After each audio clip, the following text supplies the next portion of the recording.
I'd like to say good evening to everyone, and we now call to order the Culpeper County Planning Commission meeting for the month of March. We welcome everyone here this evening. And at this time, the first item on the agenda is approval of tonight's agenda. So the chair entertain a motion. So moved. Do we have a second? Second. All in favor, aye? Aye. Okay, all opposed likewise. The agenda has been approved. Second item on the agenda is approval of our minutes from our February 25th meeting. We received those. Chair entertain a motion. So moved. Have a second? Second. Okay, that will be put into our records. Now, we move to our new business. Mr. John. Yes, Mr. Chairman, we have case U225325-1. It's a request by Network Towers LLC, care of Drew Patterson, for a conditional use permit to allow the construction and operation of a fiber hub facility per Article 3-2-2.15, Public Utilities/Utilities in accordance with Article 17, Conditional Use Permits. Property zoned A1 agricultural and is located at the corner of Zach Taylor Highway, Route 522, and Cedar Grove Road, Route 652, in the Stevensburg Magisterial District. It's found on Tax Map 63, Parcel 28. The Planning Commission will consider, review, and make findings whether the general location or approximate location, character, and extent of the proposed fiber hub facility are in substantial accord with the county's adopted comprehensive plan or part thereof in accordance with the Code of Virginia 1950 as amended, Section 15.22232. The Planning Commission is also responsible for making a recommendation to the Board of Supervisors as to approval or disapproval of this use permit.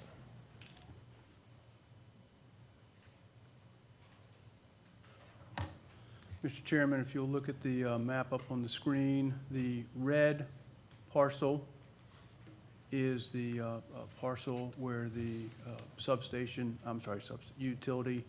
fiber utility is going to be. The red star is in the approximate location. So it has moved away from 522 and the entrance corridor overlay district. Oh, I can do that, can't I? I forgot about that. Wrong way. Oh, I can't do that. Sorry about that. So same outline of the parcel. But now we're showing the red arrow is within the wooded area of the parcel. Again, and now here's the parcel itself. And what we're showing here is the location of the fiber utility as well as the location of the entrance road. Closer in, what we're showing is the entrance road, and it's now it's a 30-foot easement. The outline of the parcel of the, lease area and the location of the different fiber huts and the two different propane tanks and the generators. And lastly, here it is with in the wooded area, so you can see that once the compound is constructed, it will be wholly surrounded by trees. This should be a truly well-hidden little utility in the woods off Cedar Grove Road. I don't know if anyone will ever really see this facility. And as an aside, the applicant has verbally proffered that if the property is ever logged, they will come in and do the landscaping around the facility as required by Culpeper County Code. That's it. Okay, is the applicant or representative for the applicant here come forth and Pointer, moving back and forth.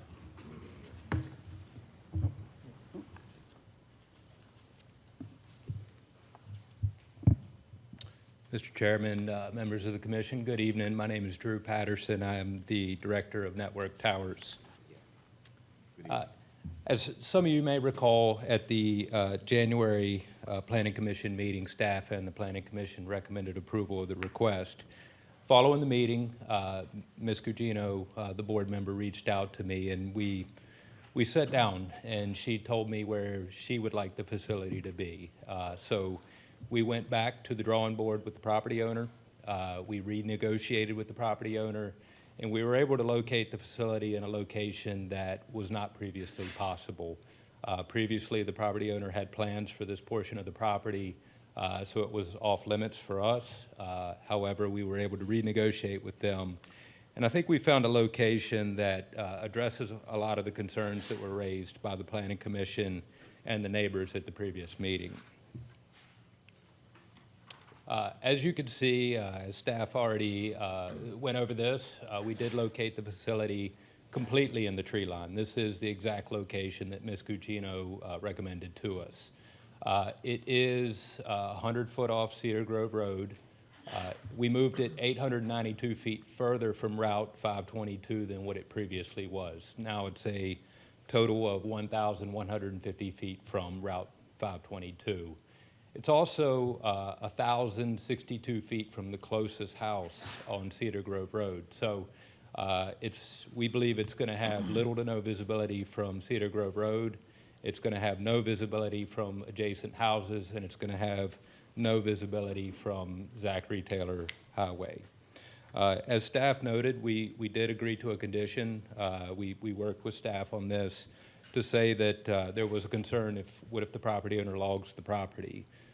That's not something that's planned or talked about. However, if they ever did, we would install landscaping per county code around the facility. Staff has already shown the location. I will say the entrance there, we're trying to eliminate the removal of trees as much as possible. So we did put the access off Cedar Grove Road in an area that's already cleared, and we did curve it around so that we'll reduce the visibility as much as possible. This was one thing that came up at the January Planning Commission meeting. There were some unknowns that we wanted to address for this meeting. The brown composite fence, this is one of our sites on the left. That's an 8-foot brown composite fence. It's a very nice looking fence. And on the right-hand side, this is a wooded area of that same fence. This is a view at 70 foot of that same exact fence. We'll be at 100 feet, so we'll be 30 feet further than this view. And on the bottom here, there was questions about what the concrete shelter would look like. This is what it would look like. Another question that came up, there was a lot of conversation about whether and how the facility could help local residents. Without violating the NDA that I talked to you guys about last time, I can definitively say now that Verizon Business is on site. They're on 522. Sprint is on 522. And All Points Broadband will soon be on Route 522. All three of those are residential ISPs, internet service providers.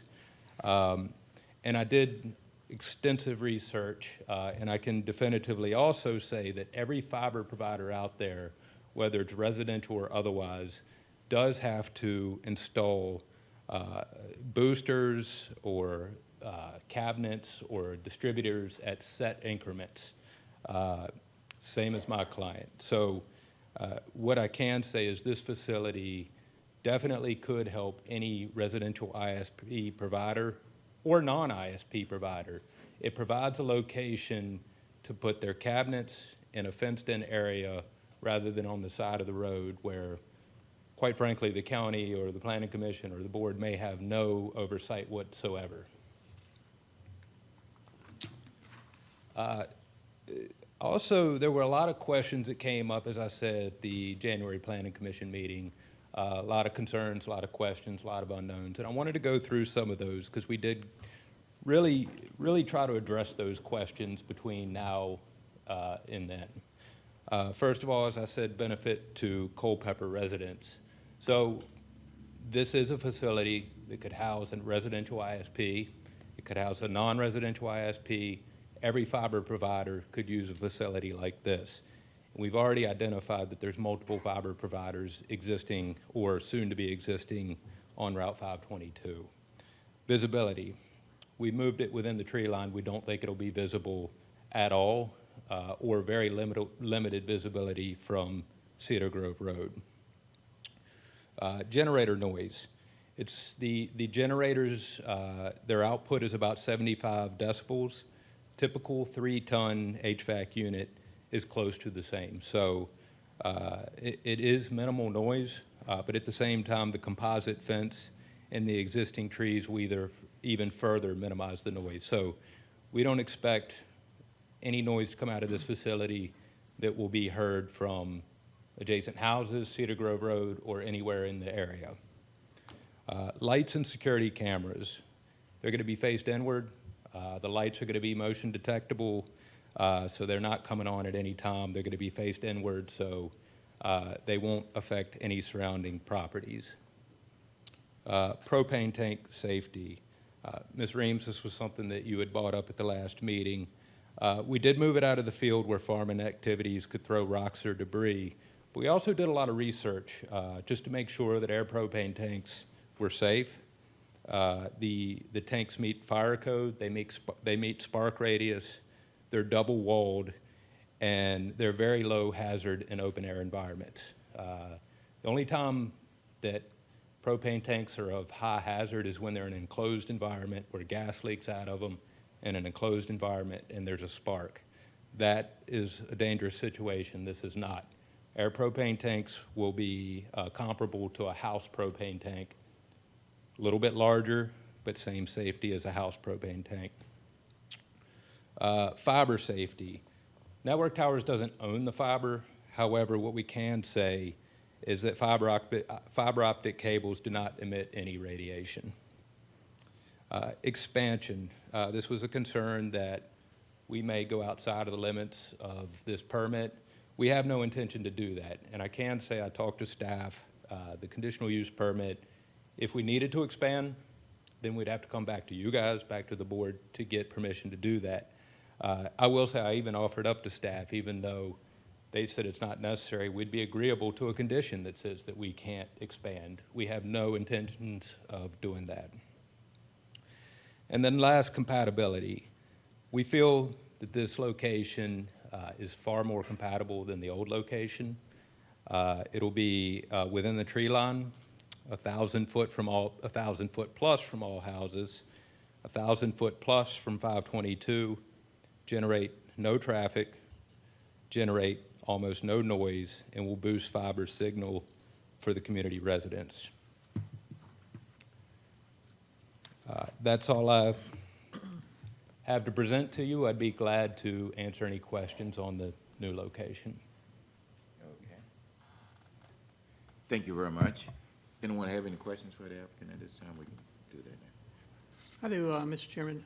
Thank you, sir, for coming back. Question I've got is concerns the amount, the size of the area in which you're going to remove the trees. So the leased area is 100 feet by 100 feet, and the enclosed area in that is 98 feet by 98. But the graphics show the trees going right up to the fence line. So the question I've got is, does that cause you any concerns about a fire risk or trees or large limbs falling into the facility, either a fire within the facility that spreads to the woods or something that takes off in the woods that then threatens the facility? I mean, had you thought about, like maybe, I don't know, a fire break of some sort around the outside fence?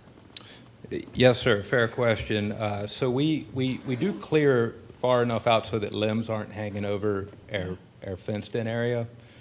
What we try to do, and it's somewhat of a tough trade-off there, we try to take out as few trees as possible, because that's what jurisdictions usually want, while keeping somewhat of a walkable area around the fence. So that's what we'll have is we'll trim any tree limbs that are overhanging, but we'll leave a walkable area so we can walk around the fence and maintain it. We could certainly take out more trees around the facility, but I think that would contend with the goal of keeping as many trees there as possible for screening. Do you have a fire suppression system inside the fenced-in area? That is, if there is a fire, because it's going to be so well screened, if there's a fire in there, it may not be noticed until it's maybe too big to be dealt with very easily. We have fire suppression inside the shelters themselves. Yeah. That's really where We don't feel that there's a fire danger, but if there was any fire danger, it's in the shelter itself, because that's where the routers are. And we do have fire suppression in those shelters. Yeah, and it's monitored for, say, a fire that might break out? I mean, somebody somewhere is going to know when that happens. 24 hours, yes. All right. Okay, thank you.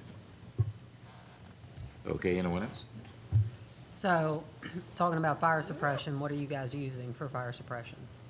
So our fire suppression in the shelters, that's the only place there's fire suppression. That's in our, Right, is it water, is it chemical, what are you using? I can't say yet because we haven't designed the shelter yet, but it would be typical fire suppression.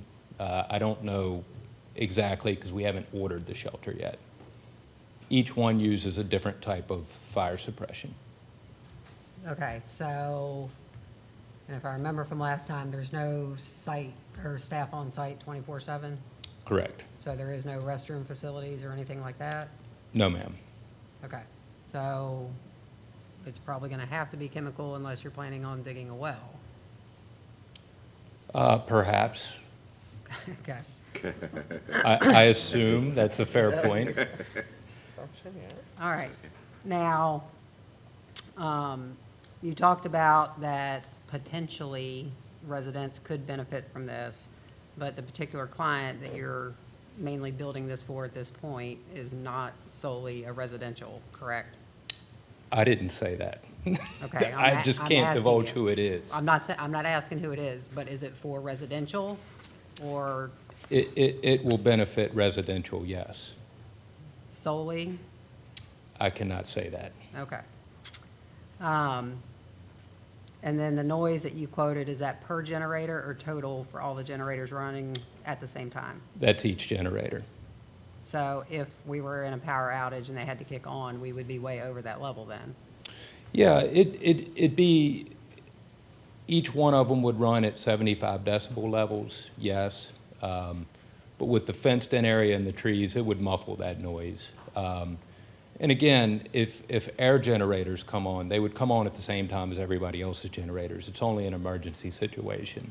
I don't anticipate any noise measurable coming outside of that facility that would be measurable to anybody off-site. Okay, so you all are basically leasing the land and building the facility, correct? I'm sorry? You're leasing the land and building the facility? Yes, ma'am. Okay, so at some point down the road, 20 years or whatever, new technology comes out, like, is there a decommissioning plan in place? What does that look like? What if the landowner sells? So if the landowner sells, the lease runs with the property.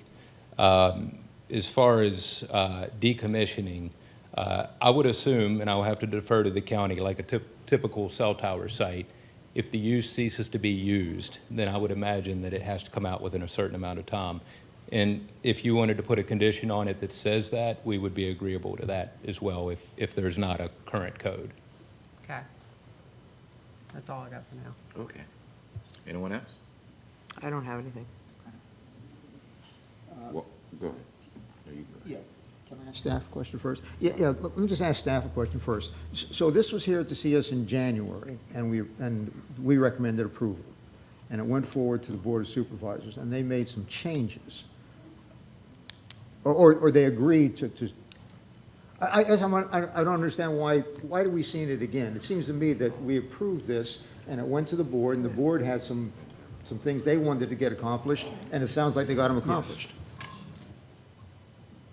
Mr. Zegley, it never went to the board. It was withdrawn before it went to the Oh, board, and it came okay. back under another number with the changes. And- Thank you. and Then we just brought it back to you quickly. Appreciate it. Yeah.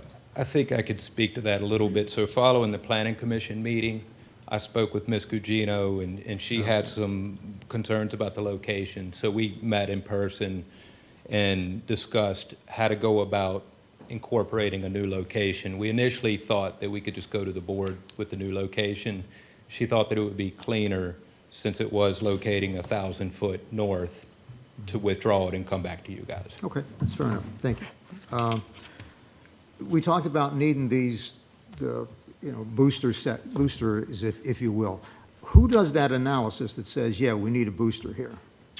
Each fiber provider does their own analysis based on the type of fiber, the size of the fiber, and the location of the fiber, and quite frankly, how many houses and where they're serving. So each fiber provider does their own analysis on where they need these facilities. You'll see these cabinets locations along the side of the road. They're quite unsightly, to be honest with you. We're providing a location that these cabinets could go inside without being on the side of the road. Most of the cabinets that are on the side of the road don't have to go through any county approvals. They're a public utility, so we feel that we're providing a location that could conceal them. Okay. Let's see. Right, how many shelters do you plan to build right now? I know you have room for 6, but what's the plan right now? 2. 2. Okay, that means 2 generators also, is that right? Yes. Okay. And the shelters, is there air conditioning in there? Are there air conditioning There is. units? There are, okay. Yes. So you're leasing about a 100-foot by 100-foot piece of land. What about the road going in there? What's the agreement that you can continue to use that road or can use that road? So that's part of our lease area, and our lease allows us ingress and egress through the road, so we maintain it as well. Okay, so the road is part of the lease agreement, It is. okay? Let's see. And in terms of the road, I see the road comes in, you kind of have a spot there, you can back out and so forth. Is that big enough to turn a fire truck around? We believe that it is. Again, if we need, the county code requires us to build it a hammer turnaround there. Okay. We could certainly do that, but we believe that it will be big enough. Okay, and in terms of the actual 100-foot by 100-foot area, you can't get a fire truck in there, is that? Correct. Okay. Okay. Thank you, appreciate it. Mr. Berg? I was just curious, where your fiber easements will be, will they run in the state right-of-way, or will they cut across either the landowner you're working with or other landowners, say, on the far side? Yeah, it's a good question. So the easements currently, they're, for each fiber provider, they're running along 522 right there. But to get to this facility, we're going to come up the property owner's property along the edge of Cedar Grove Road. So we don't need to obtain easements from any other property owner other than our landlord. Okay. Thank you. And that goes the same for power as well. Very good.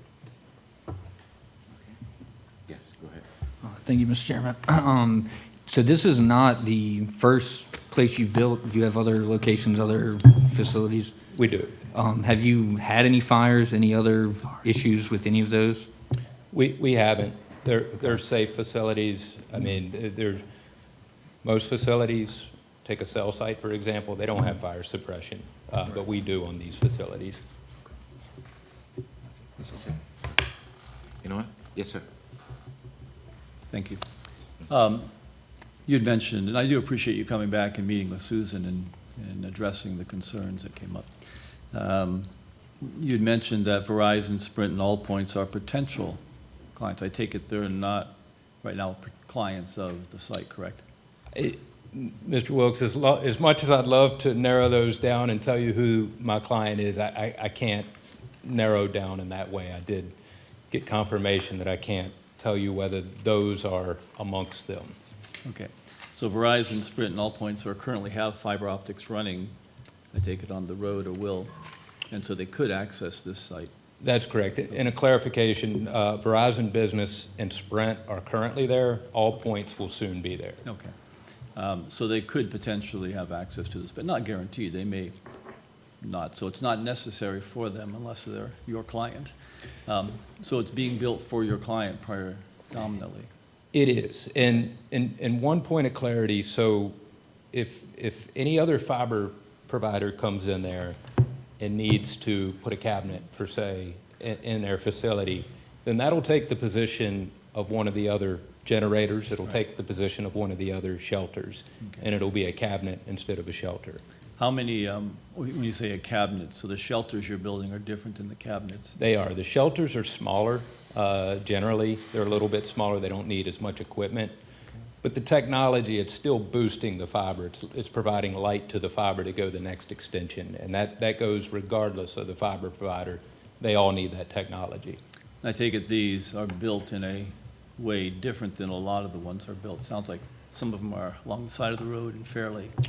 Yeah, most of them are alongside of the road. And again, they don't have to get approvals the same way that I do.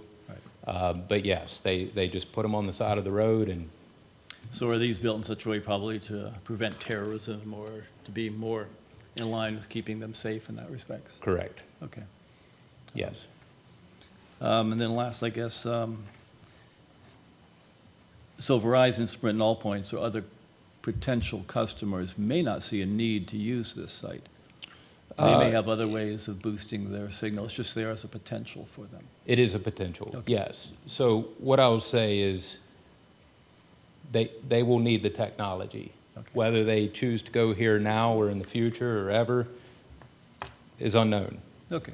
But the technology, every one of them is using it, So this is really being built for your client, yes. for their uses, and it could potentially help Culpeper, but not necessarily. Yes, I compare it to building a cell tower for Verizon and then building it out big enough for T-Mobile and AT&T. Okay.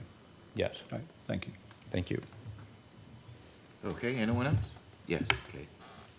So, we're talking about shelters and cabinets. Am I correct, however it ends up, it's gonna be a total of 6, whether it's a shelter or a cabinet, or are we talking 6 shelters and then the potential of additional cabinets as well? I don't believe that if cabinets went in there, there would be enough room for shelters. So what I believe is that 6 is the max that could go in there. Whether it's a shelter or a cabinet? period. Correct. I don't believe that you could fit, it's one or the other. So if you put cabinets in there, there's not enough room for extra shelters. We designed it for 6 shelters, but if a cabinet went in there, there's just not room for extra shelters. Okay. Now, in terms of energy need, like, is what is there currently, is that sufficient for when you're fully built out 100%? We're not looking at the potential of having to go and add extra transmission lines and take up other people's property? Exactly right. That was a big reason why we had to go here, is because we had 3-phase power here. We couldn't locate this just anywhere because of the power. It's not that this uses an astronomical amount of power, but we do need 3-phase power. That's available here, and it's available currently, so we don't need to upgrade to come into this facility. Okay, and in terms of economic benefit to the county, I mean, what are we looking at? Yeah, so we talked to your assessor's office. Ms. Gugina asked us to do that, to see what we would be taxed on this facility. And the assessor's office, we provided them all the information. They determined that this would be assessed at $250,000 for 100 by 100, which is a couple of $1,000s a year. Okay, thank you. Anyone else? Okay. Thank you very much, sir. Thank you.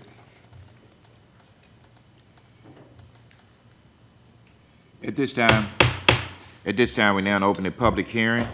Anyone who would like to speak, just raise your hand, be recognized by the chair, then come forth and give your full name for the record. Yes. This young lady. Take your time.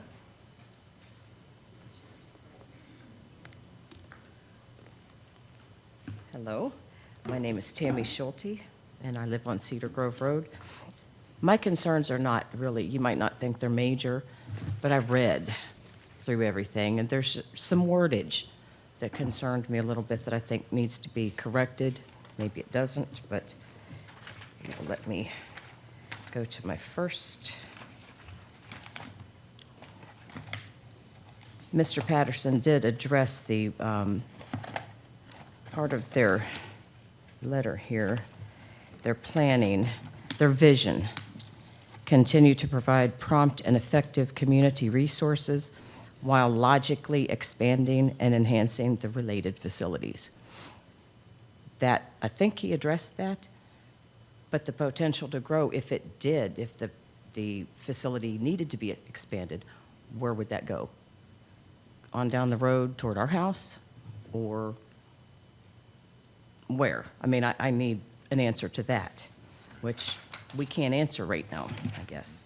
But that's a concern that I have. Another one. Let's see. I have these little tabs here. In the plans that they drew, I had to enlarge it because putting it out on one paper, the exhibit notes. Number 7,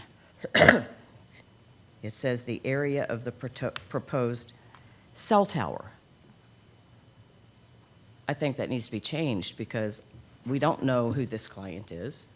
We don't know if maybe this is their way of sneaking in a cell tower close to our home. So I think that needs to be changed. And my parents always taught me, read everything before you sign anything. This came through, and it says cell tower. Doesn't say hub, fiber hub. And then, take my glasses off. That was not.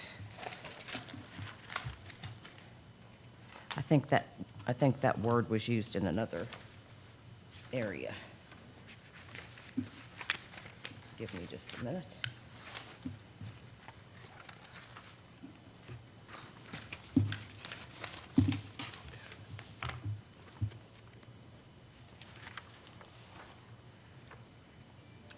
Okay, I guess that wasn't. It just says that the nearest residential house or residential building is located.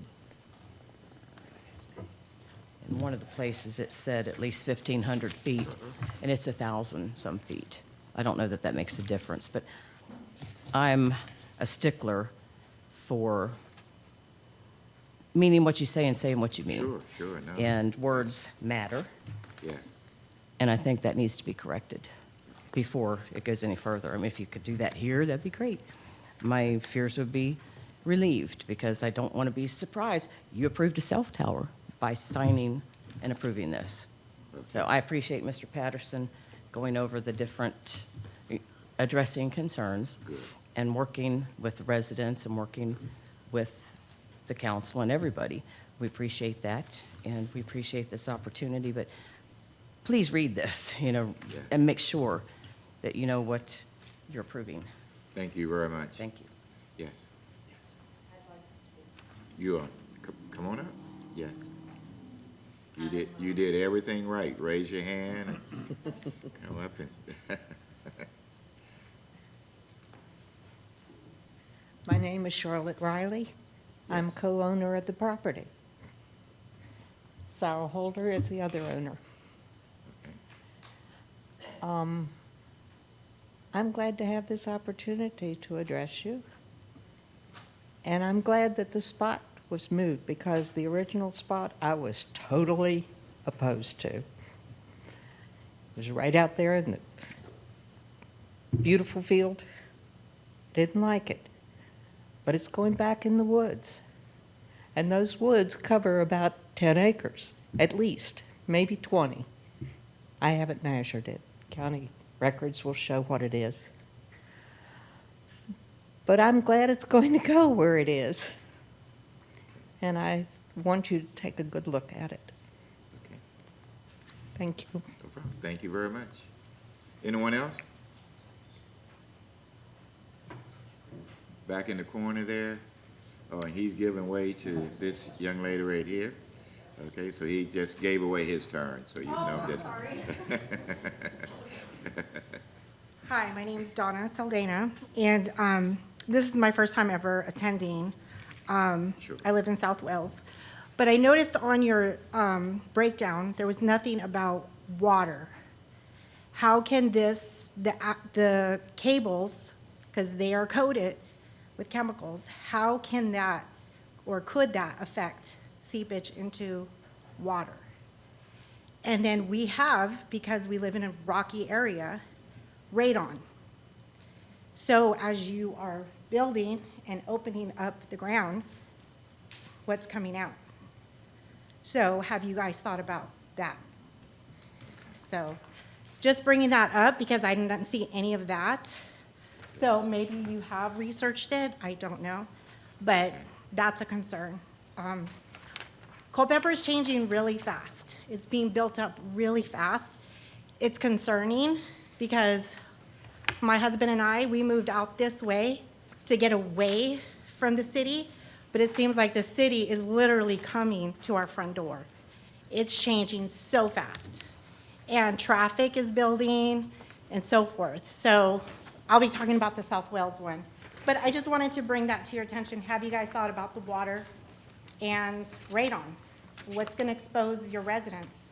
You know, all those chemicals. So Okay. thank you. All right, thank you very much. Take that into consideration. Yes, sir.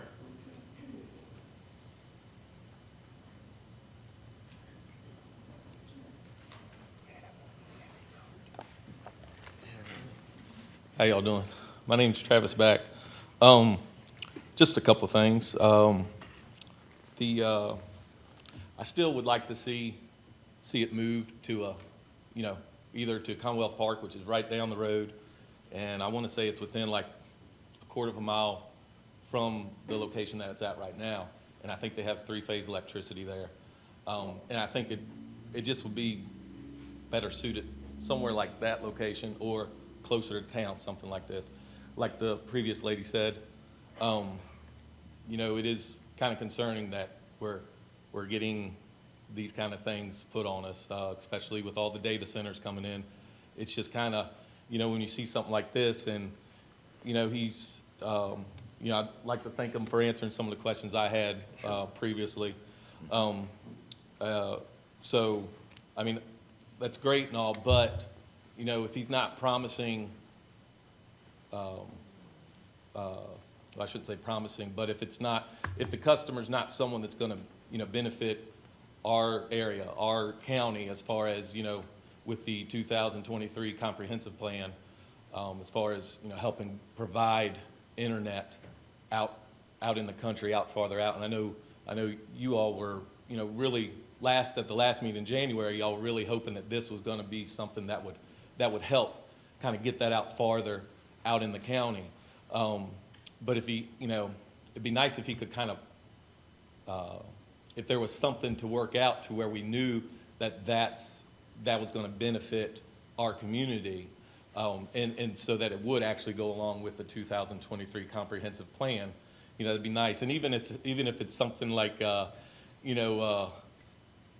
don't know how this works, but make some sort of deal with those providers, where, hey, we'll give you some sort of, see if he can give them some sort of discount so that they are willing to, set up in that area to boost our signal out in the county. Something like that would be nice to get, because I know he can't say who the customer is. Well, unfortunately, if they're not if he can't say that they're providing internet service to the people in the county, well, the next thing goes to the data centers. And I'm sorry, but I have to think, if it's not going to help us out in the, provide internet out there, it's got to be, there's only one other thing that's going to help, is these data centers. And I've had enough of data centers. I think y'all have had enough of data centers. I think everybody here in Culpeper has had enough of the data centers. So if we put something like that here, it'd be nice if there's some sort of a guarantee or something that would actually benefit us. And if not, then put it on Commonwealth Park, then put it closer to town. I just would hate to see something like that come down our way, and then it doesn't even benefit us. So sorry to kind of nail that a little bit too much, but also with the vegetation, he was saying that that if they logged it or something, that then they would put up vegetation. I think it'd be nice if y'all could get them to put up some sort of screening around it. If it does have to go there, if that's where it just has to go, that location is where it has to go, it would be nice to see vegetation around it, because I wish I would have brought a picture of that area right now. It's sparse wooding right there. I mean, we can just see it on the imagery right now, and it looks great because that's probably June or July when all the leaves are out. So, if you were actually at the road, at the dirt road right there, and you look in, it's gonna be a lot more obvious. Now, the brown fence is nice, that should help a little bit, but I still think it'd be nice to have that arborvitae vegetation screening around it, because the wall is 8 feet tall. Yes, sir. The wall of the fence, or the fence is 8 feet tall, the buildings are 10 feet tall. So there's gonna be at least 2 feet that you can see right there. And I'll try to hit the rest quickly. You only have about 30 seconds. 30 seconds, actually. We'll give you that. Actually, I think that's about, All I you think need, that's everything, so. See that magic. Thank y'all very much, appreciate it. Thank you very much. Good points, very good points, okay. Anyone else? Gentleman with the green cap back there.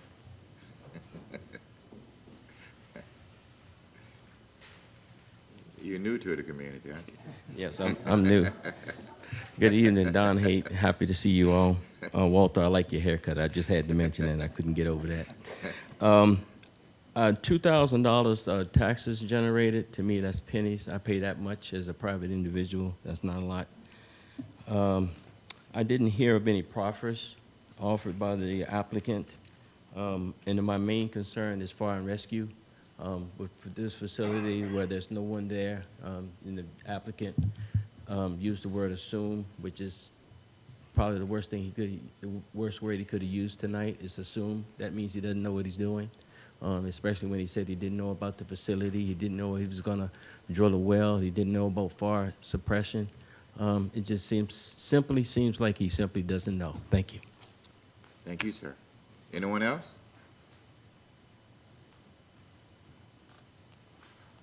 Yes. You, we'll let you come up, sure.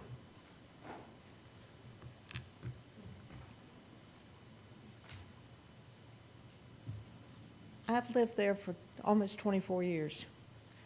We've never had a fire in those woods. And I don't see what this facility is bringing in that's going to cause a fire. Okay. All right. I mean, there's going to be this fence around it. Right. It's going to be back in those woods. Yeah. Nobody's caused a fire yet. Rest assured that there are agencies that do check on these things and make sure that they meet the guidelines and all to protect on some of these different questions. That's why I'm saying I think you're centering too much on this remote possibility of a fire. Yes. It doesn't Okay. use a lot of water, doesn't use a lot of electricity, Okay. and it operates on its own. Gotcha. Understand. Thank All you. right. You're welcome. All right. Anyone else? Okay. Declare the public hearing closed. We've had some different comments and all that were made, and we know that the applicant did make some changes and to, especially from a visibility standpoint, but at this time, are there any, is there any other discussion at all?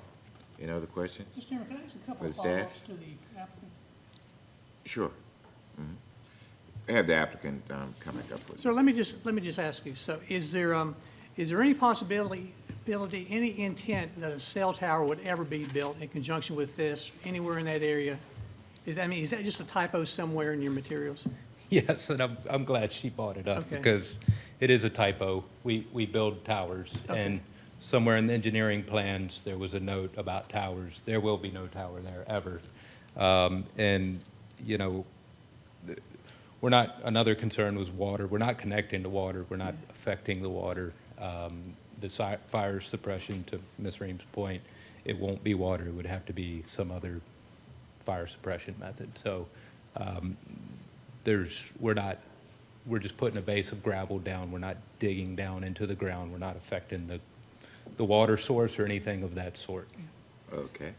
And one final thing, in terms of expansion, so if you ever outpace your capacity there, would you ever go back to the property owner and try to expand the leased area, or would you just go someplace else and try to build another facility? We have no plans of expansion. I can't even speak to it because we have no plans of it. And again, if you guys wanted to condition that we can expand, we're agreeable to that. Okay. All right, thank you. Okay. Thank you very much, sir. No other questions? I have a question for staff. Go ahead. So just given some other instances here lately, I just want to make sure that we do this correct. We closed a public meeting, the applicant spoke again. We do not have to reopen a public meeting because they spoke. I just don't want to get in the same situation we had on the other one here. Okay. Okay. Anything? Last time we met on this, the benefit I saw to the county was that it was going to enhance our internet capabilities. That is not the case. That's a potential, but it is not enhancing as a guarantee, or it's not a benefit to the county. So the only benefit I see right now to this is to landowner, which I appreciate for them. I mean, I think that's a good thing for them. And, but to the client, who we don't know anything about, don't understand what the motivations and the reasons for this is, it's somewhat nebulous. I was concerned about that last week, or last time we met, and I'm concerned about it also, to the point where I don't know even what to do with that necessarily. So I just bring that up as a point. Okay.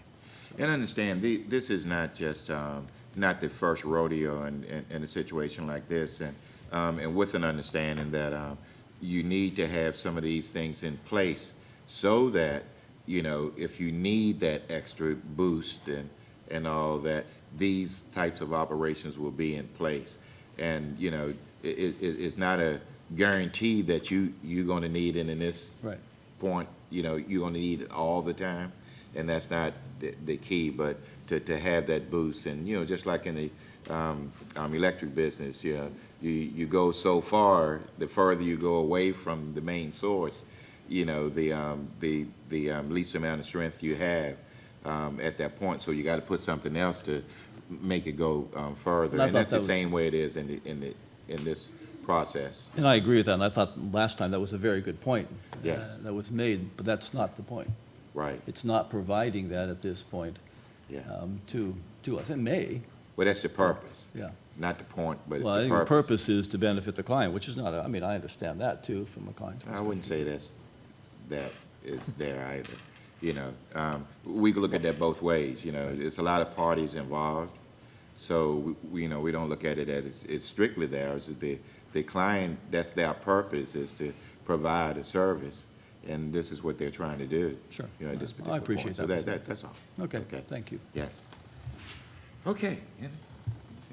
Anyone else? All right, good. Chair, at this time, the chair does entertain a motion. I'd like to make a motion. Go ahead, Mr. Thornhill. Need two different motions. I need two different motions, okay? The first motion shall be that, per Article 17, authority to issue, that this does comply with all of the different numbers in Article 17.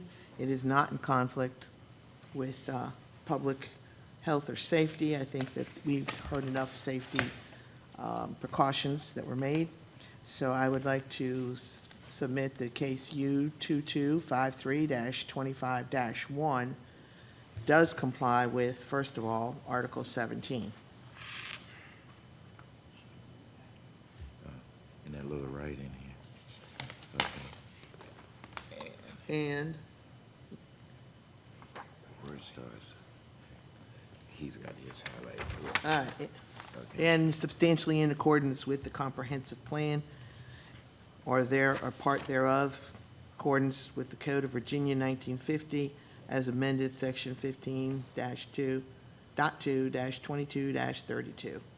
It's a little wordy. But the Planning Commission is also responsible for it. So I would approve this to the Board of Supervisors, first part. Staff. Is that all right? Staff. We'll go outside of this. Is that, does that cover everything at that particular point that we need to cover? Attorney's shaking her head yes.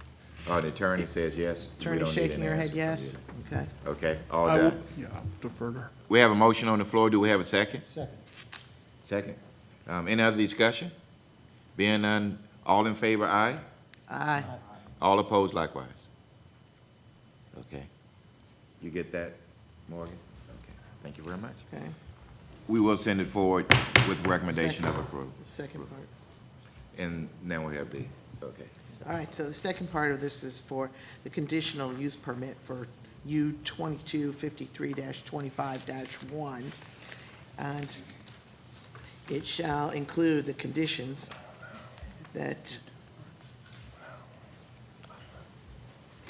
are listed on our one by staff. The site shall be developed in substantial accord with the tendered concept plan dated January 31st, 2025. Number two, it shall also, prior to site plan approval, the applicant shall reserve adequate area around the proposed compound or expand the leased area to include an area that would accommodate potential screening buffers required by Section 33-9 of Appendix A, and furthermore be hereby bound to install in a timely fashion and maintain such vegetative screening in lieu of any significant loss of existing vegetation screening that currently provides screening from 522 and 652. Number three, the site plan, prior to site plan approval, the applicant shall obtain any necessary site distance easements associated with the proposed entrance in according with all VDOT standards. In number four, I think that we should say that there is no expansion of this site without coming back to the staff. We heard a motion. Do we have a second? Second, can I make a discussion point on that? Do we have a second? Okay, it's been properly moved in second. Any other discussion? Mr. Burke? I would say not to limit expansion, only because it's parallel to limiting expansion or additional co-location on a cell tower, and we can't anticipate that. So it just seems like we're shutting that down Without without staff knowing any approval, though. benefit. If the staff approved it, or it comes back to us, if they to go to expand, which he already said he has to. I missed that part. I'm sorry. Yeah. Thank you. Is that right? Yeah, Morgan, you That's have right. that? but that's right. Okay, That's right. all right. Any other discussion? Okay. Being none, all in favor, raise your right hand. All opposed? Okay. We would send that forward to recommendation of approval. Okay. Second? Okay. Yes, Mr. Chairman. We have case Z40325-6. It's a request by LTL Clevenger's Village LLC to amend proffers with original approval date of January 18th, 2005, and last amended and accepted by the Board of Supervisors on December 3rd, 2024. This is on property currently zoned as planned unit development, known as Clevenger's Village or Stonehaven. The proffer amendment would not alter the number of proposed dwellings and seeks to alter the layout of the development, among other changes to the most recently adopted proffer statement. The property is located off Rixieville Road and Lee Highway in the Jefferson Magisterial District. It's found on tax map 3E1A and tax map 7, parcels 1, 2A, 1, 2T, and 2U.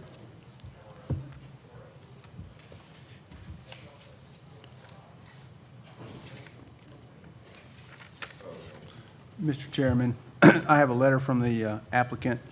On behalf of the applicant for the above referenced application, I am writing to respectfully request that this application be deferred from the March 12th, 2025 Planning Commission date to the next available Planning Commission meeting to allow for further coordination with county staff on the agency comments received to date, particularly environmental services. And staff does support this deferral request, and the applicant is in the audience at this time.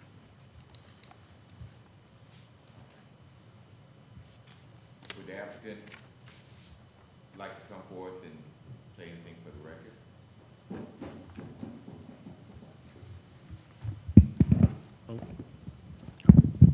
Thank you, Mr. Chairman, members of the Planning Commission. Having some issues with the microphone here. Oh, no problem. Go right ahead. My name is Brian Prater with Walsh, Galucci, Lubelai, and Walsh, here tonight on behalf of the applicant, which is Lennar, which is the residential developer of the Stonehaven Clevenger's project. And as Mr. Cooley said, we are requesting a deferral, and that is primarily to work through some of environmental services comments that were received, mainly with respect to the maintenance of some of the travel ways that the utility roads for the pump stations, water treatment facility, that those will be utilizing, and identifying HOA and county maintenance for those travel ways. And just want to button that up before bringing this forward to you all and then eventually the board. Okay. Have any questions for the applicant? Anyone? Okay, thank you, sir. Thank you. All right. The applicant has requested a deferral, and the chair entertain a motion at this time. So moved. Mr. Chairman, we do need to have the public hearing. It was due, don't we? Not if we defer. Not if we. I thought we did. No, okay, all right, okay, all right. No, it's better to be safe than sorry, so, all right. So we have a motion. Second. Any other discussion? All in favor, aye? Aye.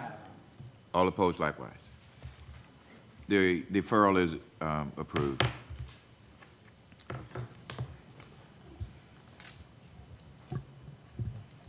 right. You left my toys up here. Oh, okay. All right. Next case.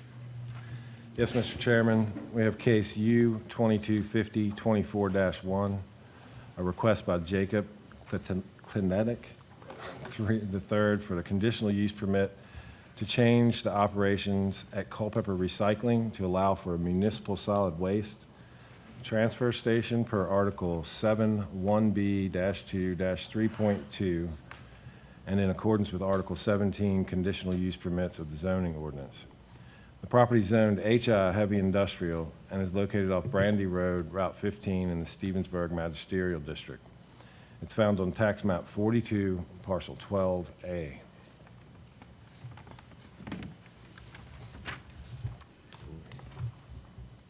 Staff questions. You have any? Okay. Staff questions. You do?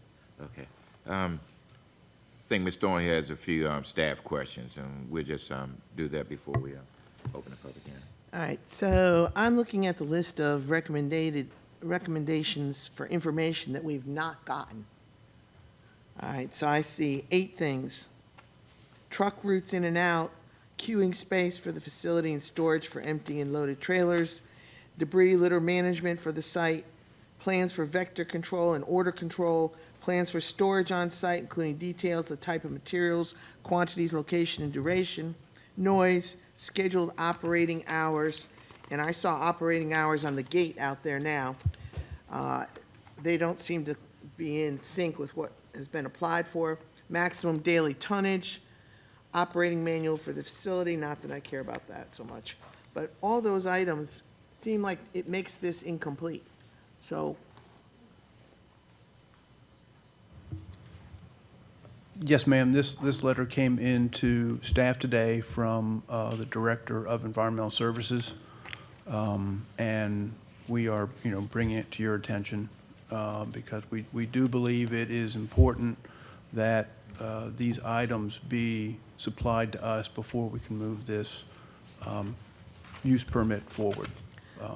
I agree. And the DEQ information, do you have that? Did Paul Howard get that yet? That one. I'm sorry. I need to just back up for a second. I received it today, but the Today. letter was written on January 22nd, so that's when it was received in the office. Just letting you know. I don't think it affects what we're doing here tonight, though. The DEQ Yeah, does not. How about all these other items? Do you think that we can make a decision without having all this information?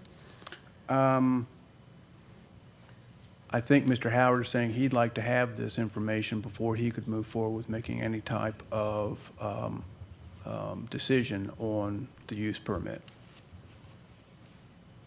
So I would say no. No, You don't think we need to? I don't think you can make a decision tonight since we don't have all Okay, staff. I agree. Yes, Mr. Price? Thank you, Mr. Chairman. Just to follow up on that point, so the letter is dated the 22nd of January. That's almost 2 months ago. So these items that were outstanding on the 22nd of January are still outstanding, or most of them are?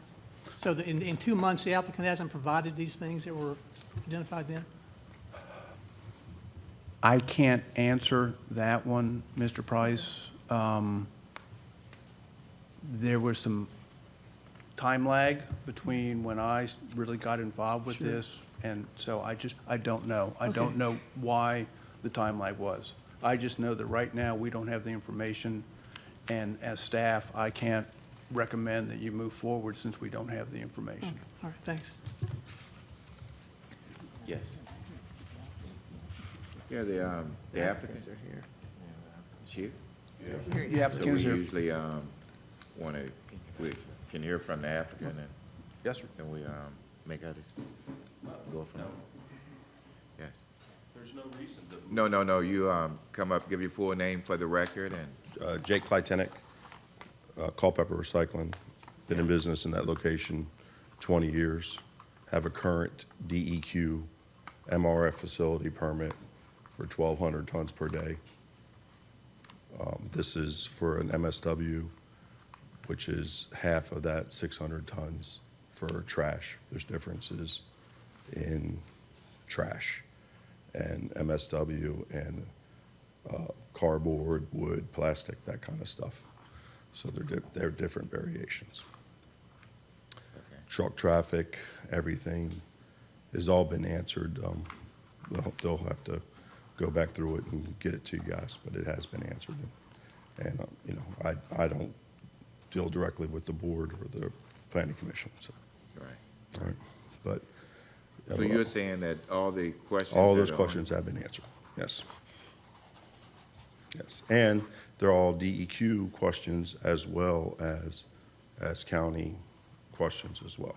So they have a standard that has to be met for the Department of Environmental Quality as well as the county.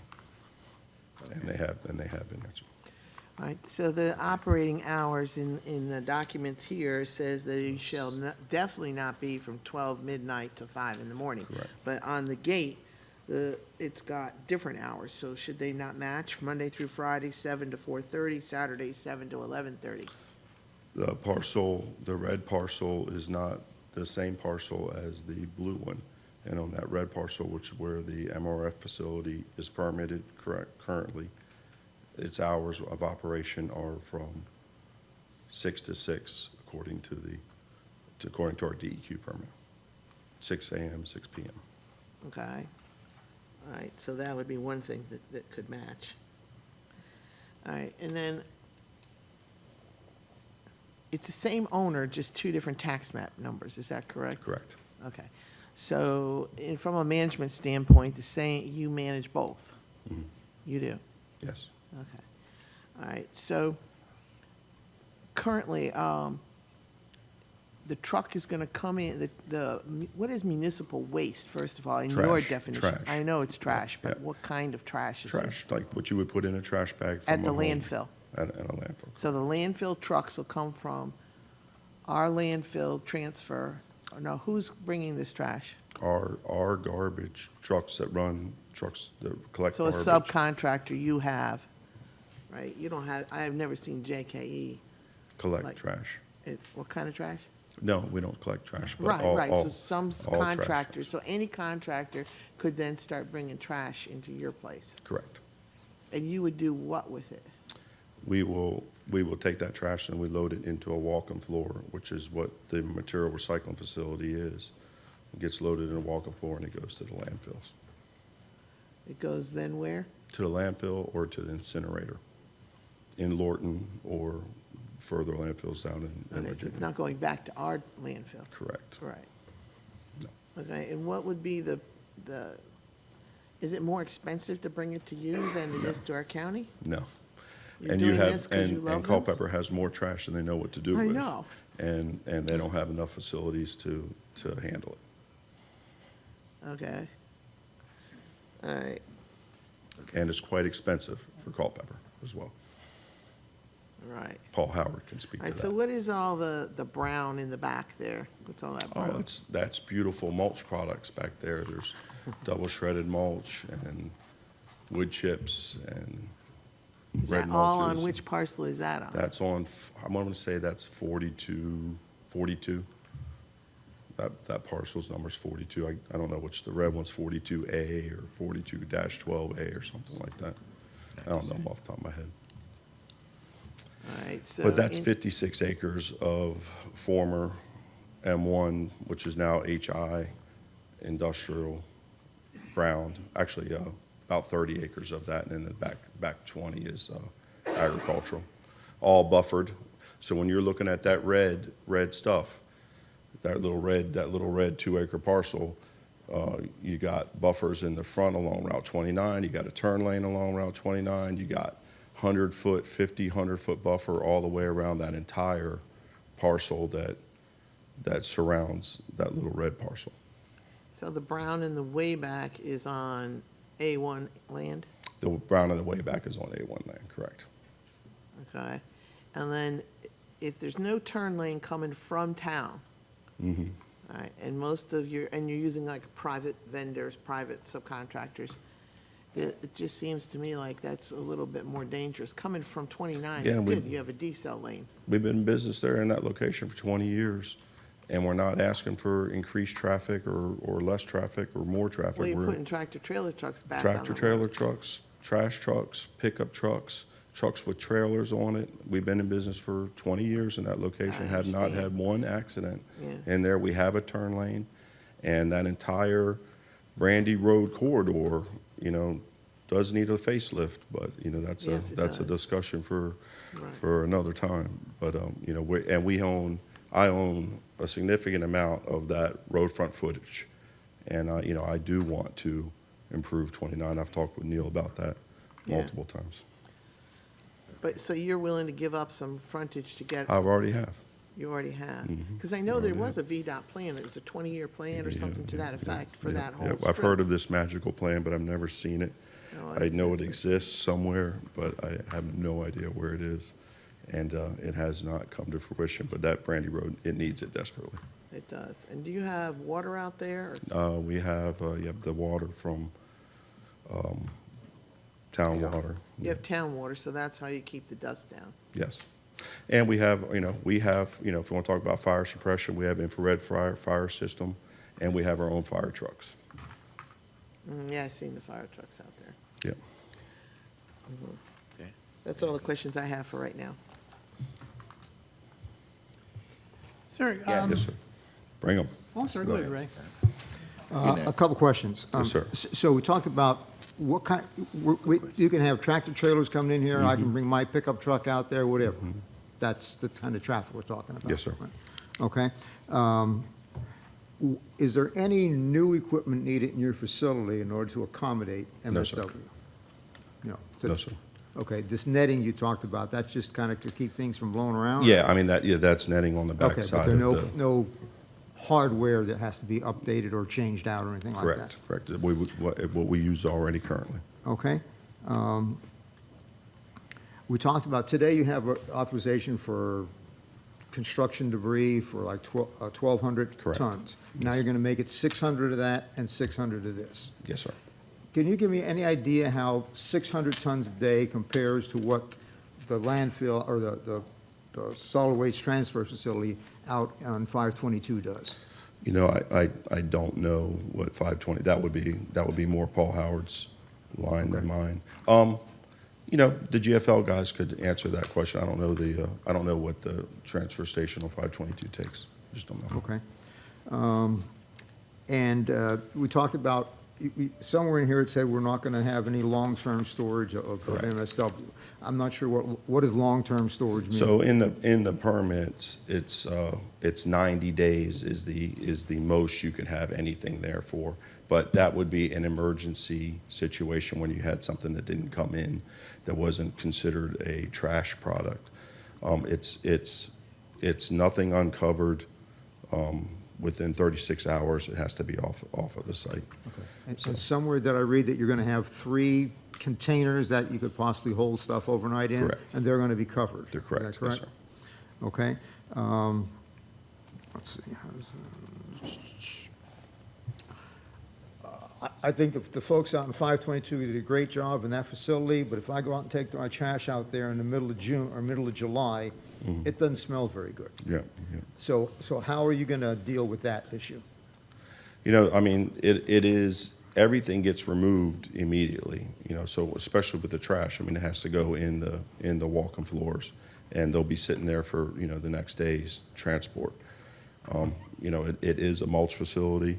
It has, you know, it has the beautiful smell of mulch all around it. And we currently take in a lot of C&D, and we don't have that, you know, odor. Okay. Have you ever had issues with the neighbors for an odor issue? No, sir. Thank you. Keith? Thank you, Mr. Chairman. Sir, so the amount and type of vehicle traffic in and out is basically going to stay the same? Correct. And you're going to do the new work in the facilities that are already there for your current work? Correct. So for anybody going by, or somebody sitting on the other side of the road watching what's going on over there, is anything going to seem different? Different type of truck, maybe a trash truck versus a mulch truck unloading mulch or wood chips or blocks of wood. So it'd be maybe a trash truck, a rear loader trash truck would be your main difference. Is that going to generate any more noise than would be generated now? No. Okay. All right, thanks, Mr. Chairman. Yep. Okay. I have sort of a two-part question. One's for you and then one's for staff. Can you describe how we treat that corridor and require additional turn lanes with rezonings? Because we've had a couple cases over the last 10 years where they may have landed a waiver.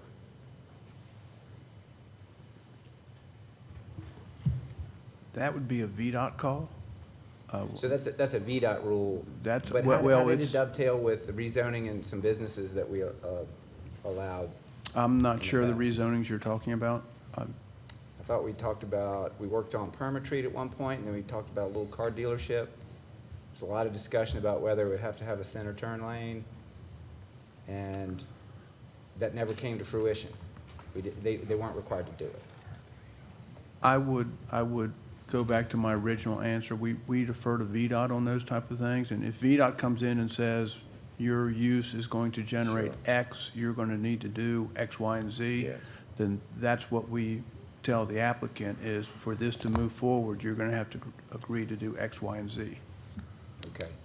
So to you, to understand, you're keeping the tonnage the same. Correct. Roughly the same vehicle Yes. volume. You've had the same decel lane coming south Yep. for 20 years. Yep. At what point is there a determination of increased traffic, and does that have anything to do with the DEQ application or anything? Do we ever, when would you ever trigger a need to upgrade that road? You would. Do you just wake up one day, you're like, when hey, you- I got a lot more trucks? Well, when you go for a rezoning, you'll trigger that. But you're not rezoning, it's I'm just not a use rezoning, permit right, within correct. HI? Correct. Okay. Correct. Mr. Burton? Yes. The zoning administrator just let me know that we're not looking at a rezoning, we're looking at a conditional use permit, and the planning commission has the authority to make those types of decisions. If they would like to see a turn lane, they can require that. I'm sorry, excuse me, you can make it a condition of the use permit. Yes. Thank you. Okay. Yes. Thank you, Mr. Chairman. So into this facility, you have one entrance, and so all of your semis and everybody uses that one entrance? Yep, one entrance, 40-foot wide. Okay, so you have, so public traffic and your semis, mulch trucks, everybody uses that same? Yep. Okay, so how do you, how are you going to anticipate the influx of traffic? Like, how does somebody coming in their little pickup not get run over by one of your mulch trucks? Like, do you have areas for people Yeah, to we wait have, and we park? have, I mean, we Okay. have designated, we have signs everywhere, we have designated, you know, we use a lot of totes that we spray paint yellow and with the signs on them, and we do a pretty good job of traffic flow throughout there. And we're not a public facility. We're really contractor based. Okay. Very seldom do we have Well, if, you homeowner know, coming in. people find out that you can bring your trash there, people are probably not gonna go to 522 if they live down Brandy Station, so. We've had pretty good success with our traffic pattern Okay. throughout there. Thank you. No accidents on site, no accidents, in 29. Okay. All right. Mr. Wilkes, did you have? Thank you, Mr. Chairman. Yes, sir. Could you explain, from what you're doing right now, what is going to be different? So currently, we take in what is considered, it's called, it's a material recycling facility where it takes in concrete, wood, plastic, all these components, metal, all these components are source separated. And so when they come into our facility, we can take into 1,200 tons per day. But, those are coming in on roll-off trucks or trailers or something along those lines. And we bring it in and we separate it, we take it and crush it, or we bale it, or we do anything to get that type of commodity moving. This permit will take in MSW, which is just straight household trash. And so that will be the difference. It'll be 600, instead of 1,200 tons of MRF, cardboard, wood, plastic metals, that type of stuff, source separated. This will be 600 tons of trash. And so you take the 600 tons of trash, and the trash simply goes straight onto the walk-in floor trailers, which are covered and then leave the facility. So then the difference is, it's just be different vehicles coming in somewhat, dropping off the trash So and the whatnot. type of vehicles will be different. There'll be rear unloaders or front unloaders versus a dump truck. So it's potential for a little bit more traffic, It's potentially. the tonnage is the same. The tonnage is the same, and they're the same type of vehicle. Same type of traffic. Okay. Who And then, am The tonnage is the kicker. and right now, what you would be doing already falls within your permitted use for that? Correct. Okay, so it's Correct. already allowed by permit. Correct. Okay. And then, in the items here on this, the letter, you've been aware of these and you've addressed them already? I have, yes. Okay. And it says that, to provide information to support their special use permit application, have you provided information regarding these as they've been Yes, addressed? I've answered all those Okay. questions, and I've And who submitted. has that then? I would say the guy that's not here, Paul Okay. Howard. Okay. All right. No, that's fine, Okay. thank you. Yeah. All right, and I think we have one other, Ms. Raines? Yeah, so, what primarily is coming in there now, is tractor trailers? Tractor trailers, Okay, because a Pickup trash truck trucks. is gonna haul less tonnage than a tractor trailer. small trucks, pickup trucks. Well, I'm just saying, you're saying it's not gonna be any more vehicles, but the tonnage that they can carry is different. So to get that tonnage, it will be more vehicles. The tonnage on the small trucks, they're all small trucks that come in. The tractor trailers don't come in loaded with trash. It's all small trucks, the same trucks similar trucks to a small single axle dump truck or a tandem axle rear unloader or any of those. Most of those small trucks are carrying, 8, 10 ton, no, not even that much, 2 to 4 tons. Those trucks all carry that weight. And when they leave, when the trash leaves, it leaves on a 18 to 20 ton tractor trailer. So the tractor trailers are the method to bring everything away from the site. They're not the method to bring But it still material would to the site. generate more traffic.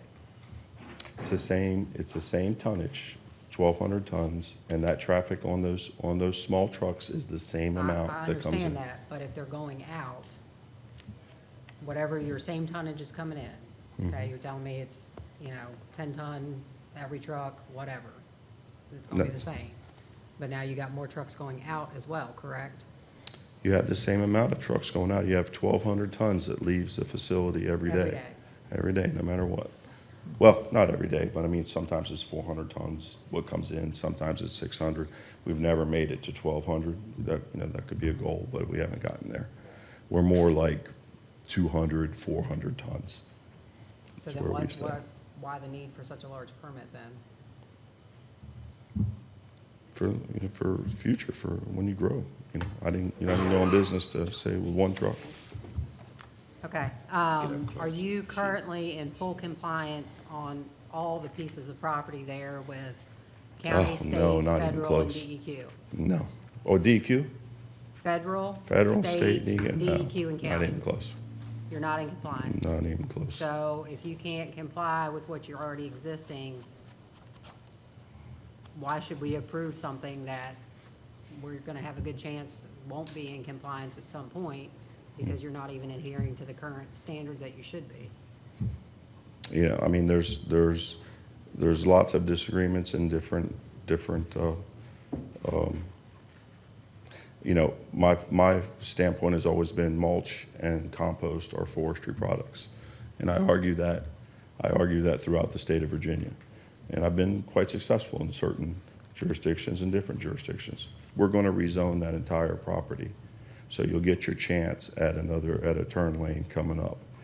But this tonnage here, this is DEQ compliant. And the DEQ is really what you have to follow, the regulations of the DEQ. And we are DEQ compliant. But you're not with county, state, and federal? That was my question, thank you. No, we're okay with federal, state, and county. Okay. Did you? Okay. So it says on the application for 6,000 tons daily. Yeah, that's a typo. It's a typo, okay. Make sure of that. We addressed that with them All as right, well. thank you. And then so there's potentially more traffic, I mean, smaller vehicles, potentially, but it hasn't been a problem at all. You're within compliance with DEQ and you're falling within the permitted use. So it sounds like the only issue that I see is just potentially more traffic. And I guess maybe one way to address that is to wait and see if well, this is a need we have in the county, we understand, It's to huge have need. trash processed. We're running out of the ability to process trash, and so you're meeting that need. Correct. And, Yes. okay, thank you. Yes. Yep. Okay, anyone else? Okay. All right, thank you, sir. All righty. Okay.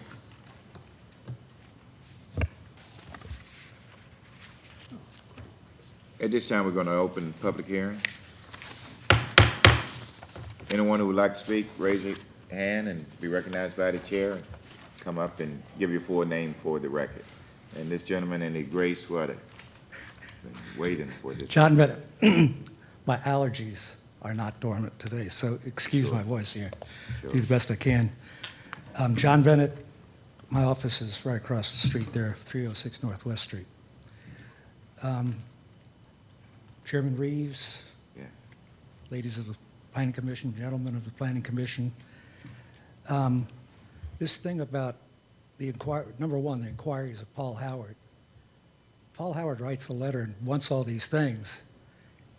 It's always been my experience that if he gets them, he writes you another letter.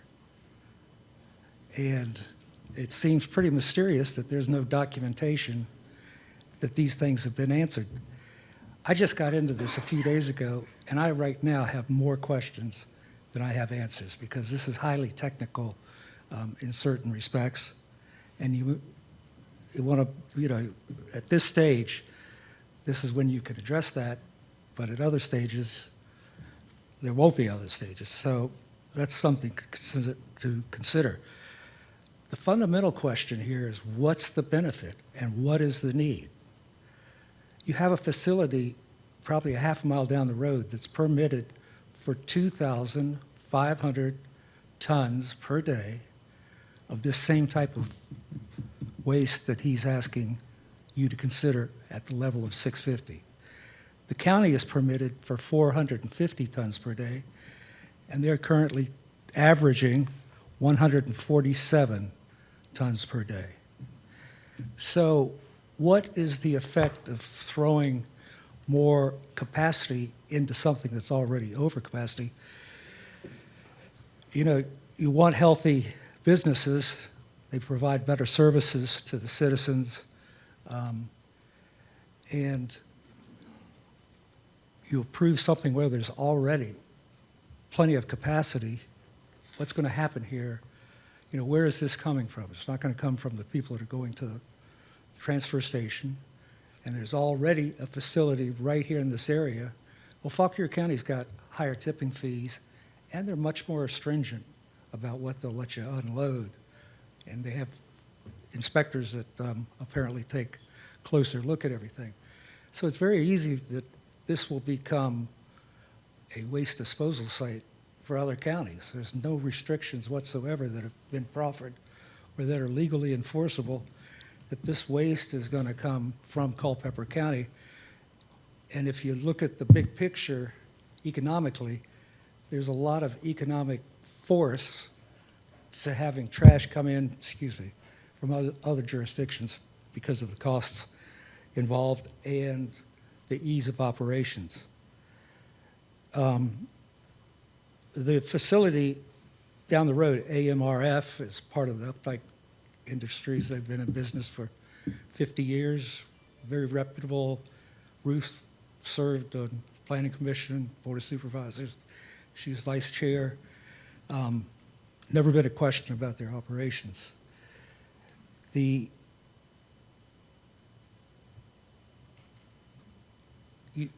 don't know what you're getting exactly with this application. There's been some things said today. They're not proffered.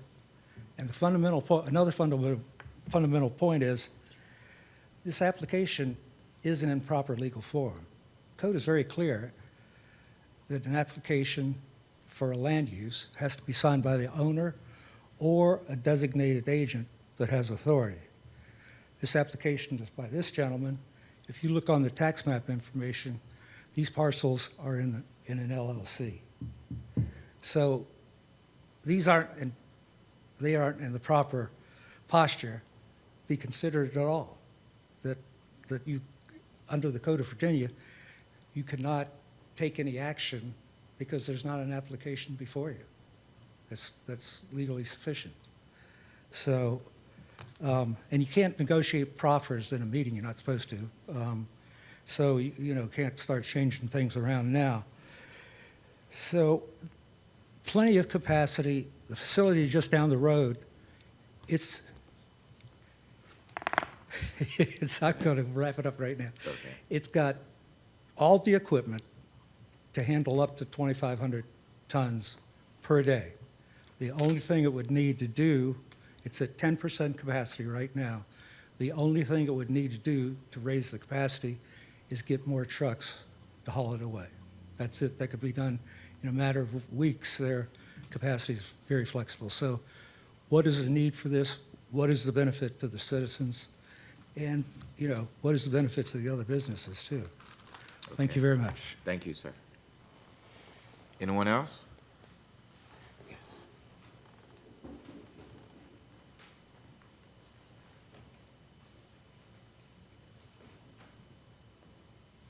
My name is Justin Shank, and my property borders the back west of his property. And I find them to do everything they do professionally. They're neat, they're tidy. I have no problems with them doing this, and I think they should be able to do what he wants. The front of his place is clean. There's a place down the street that does the same thing, and it's if one of the two places gets to take trash, I think he should get to take it. But they're great neighbors, so. Okay. Thank you, sir. Anyone else? Sure, if I could be recognized to give one important point to this. Okay, and then we'll let you. Okay. We got one other person that would like to speak, and then we'll let you in. Okay. I think. Good afternoon. I'm Ron Horn. I'm here as a citizen, a resident, and a business. Been in this business for 40 years. Born and raised here, 1960. Grew up here. Own my own company, and I've worked for one of the largest private haulers in the state of Virginia for 10 years, which was County Waste. I've been with GFL for about 5 years now. We haul a lot of waste. We're probably the largest waste hauling company that brings trash into the county. We are the largest ones that brings it to the county transfer station. We do use the other company that the gentleman was speaking of. We haul a lot of trash there. You know, we haul trash all day. We only haul Culpeper trash to Culpeper because Culpeper's in a situation right now that's not good. I've been working with Paul Howard for 15 years. We communicate very well. When he has a problem, he'll call me. When I have a problem, I call him. You know, 10 years ago, I took 1,000 ton out of Culpeper and took it to another hauler to haul it. And Paul called me and wanted to know why. You know, why did I do that, you know? The county was making money off of us, which is fine. Everybody wants to make money. We just want to get rid of our trash. And now I get the call is, why are you bringing so much? You know, we have to take it somewhere. It's the Culpeper residents' trash. The communities is growing. It's not going to go nowhere. If we don't get it out of here, it's just going to build up. We're a very clean operating company. We don't leave trash on our trucks at night. We like them dumped every day. We like them cleaned out every day. We park in the town, and we run a very, very clean, respective company, and we continue to want to do that. We have no problem with dealing with the MRF that we dump trash at now, you know. But when they call and say they can't take no more, we still have it, you know. We still got to have a place to go. Whether Jake here, he has one, or someone else, someone needs one. The county needs to build another transfer station, if not, you know, not allowing another private company to get into it. I agree, you know, we have the county and we have the second one, but this county has outgrowed that, whether you realize it or not. And then the more homes we build, whether they're in the town or the county, we're going to get more trash. It's just, you know, like I say, I've been in it 40 years. My dad was in it, and I've never seen it, you know, in 1980, you know, back in 1960 even, the 29 come through Brandy Station and through town, you know, and the traffic and everything. I understand the traffic there. I mean, it's, we dump stuff at Jake's right now. We dump the brown wood that they have. We dump the concrete at the site, Site 1 there, the company that he used to own and that he has there. We have never had a problem getting in and out of there. Our trucks, we go to the other facility, which is cross street. Okay. We've never had no problem getting in and out of there. But, you know, I'm not here to, you know, we've had a good relationship with the MRF. You know, we're thankful for them, but we have to have other alternatives. And, you know, so that's all anybody have any questions? Thank you very much. Mm-hmm. Anyone else?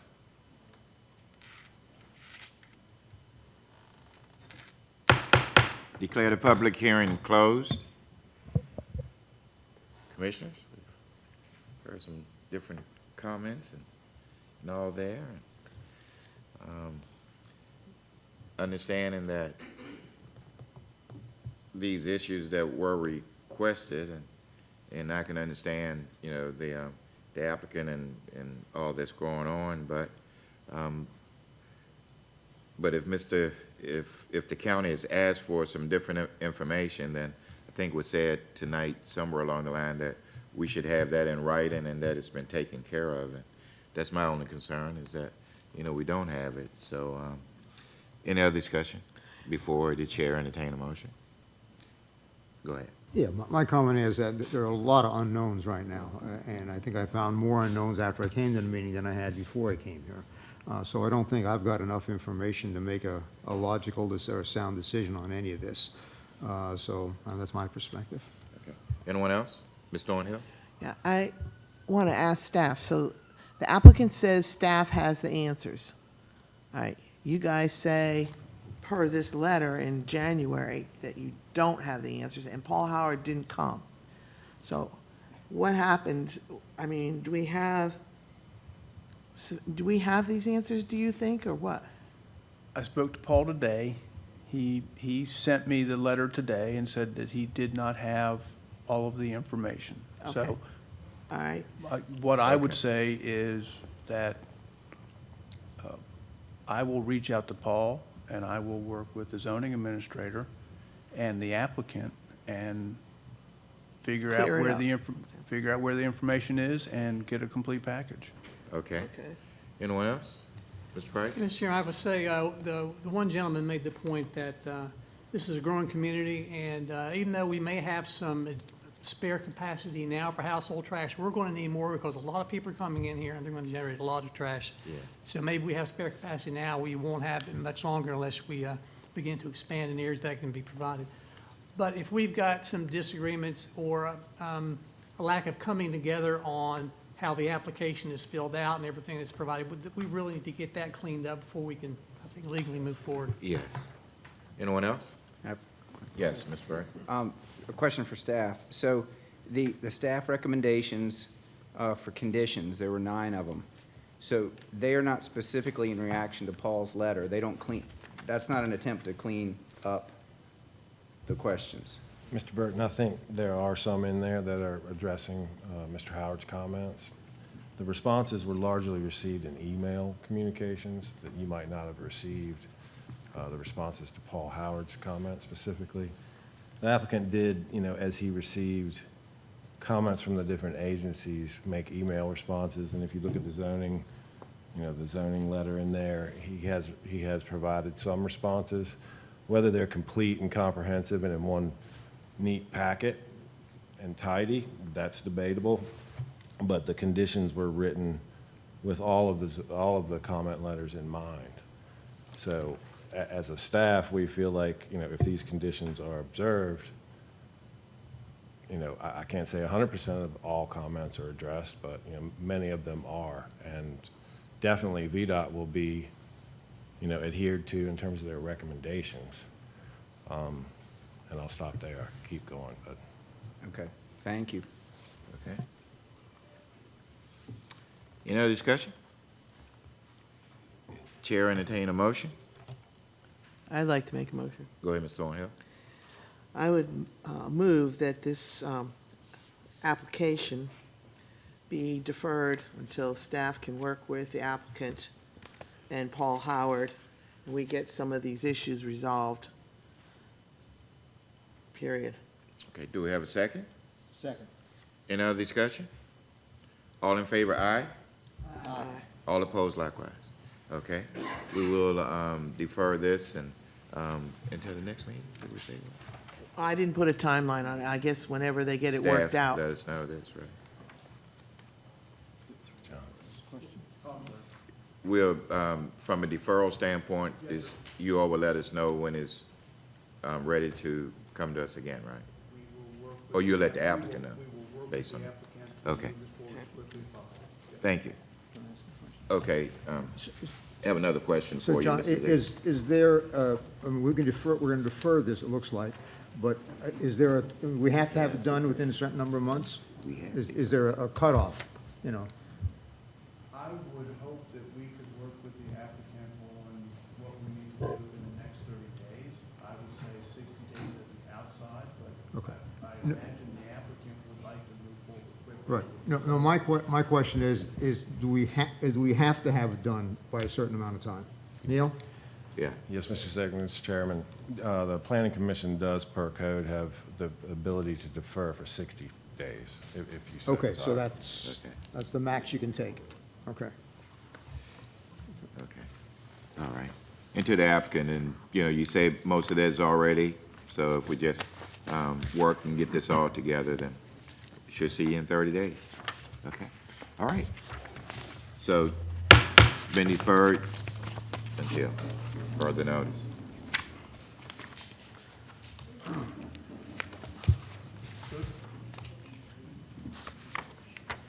Okay, next case. Yes, Mr. Chairman, we have case U 2251-25-1. It's a request by MBCP CIP2 LLC, care of Daniel Woodford, for a conditional use permit to construct a substation to serve what's commonly known as by right data center development per Article 7, 1B-2-3.5, utility power generation and storage facilities, and in accordance with Article 17, conditional use permits of the zoning ordinance. Property is zoned HI, heavy industrial, and is located off of Bennett Road and James Madison Highway in the Stevensburg Magisterial District. It's found on tax map 42, parcel 31. The Planning Commission will consider, review, and make findings as to whether the general location or approximate location, character, and extent of the proposed substation are substantially in accord with the county's adopted comprehensive plan or part thereof in accordance with the Code of Virginia 1950 as amended, Section 15.2-2232. The Planning Commission is also responsible for making a recommendation to the Board of Supervisors as to approval or disapproval of the use permit.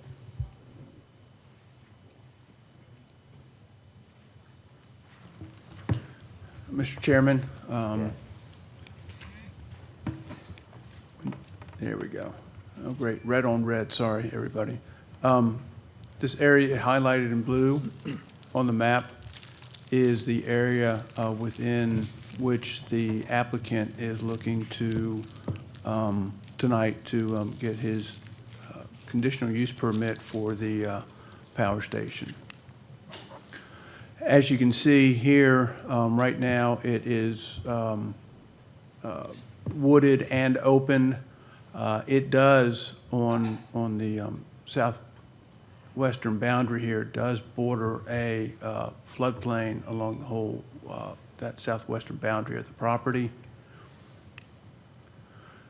Here is the graphic from the applicant, and it's a little bit hard to see, but up here is a 600 by 400 area where the applicant is proposing to construct the power station. Now staff included this one here to show you the approximate location of the 600 by 400 area where the power station was going to be. The biggest thing that we wanted to call out to you is along Business 1529 here. We do have some businesses very close, but even more is over in this area. We have these three houses range from about I think this one's about 520 feet, another 520 feet, and I did the measurement from this corner right here. This house up here is about within 600 feet of the power station pad. So we are close to a lot of activity, commercial and residential activity. We also have some potential impacts on the designated floodplain. But that's what I wanted to call out to you was there might be ways to mitigate some of these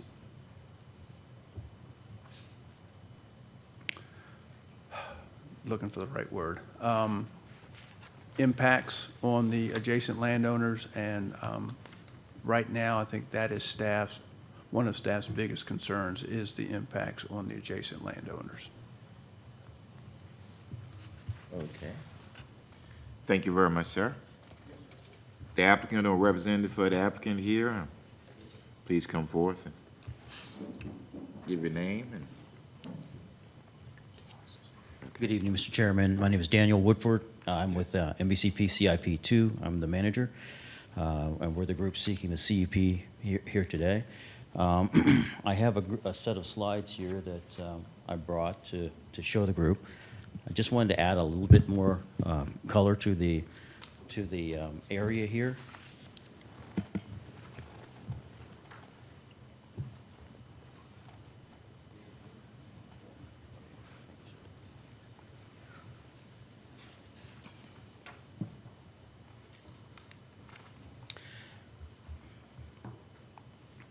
So today I just want to look a little bit on the project itself, just a little bit more additional color on some of the property adjacent to this CUP area.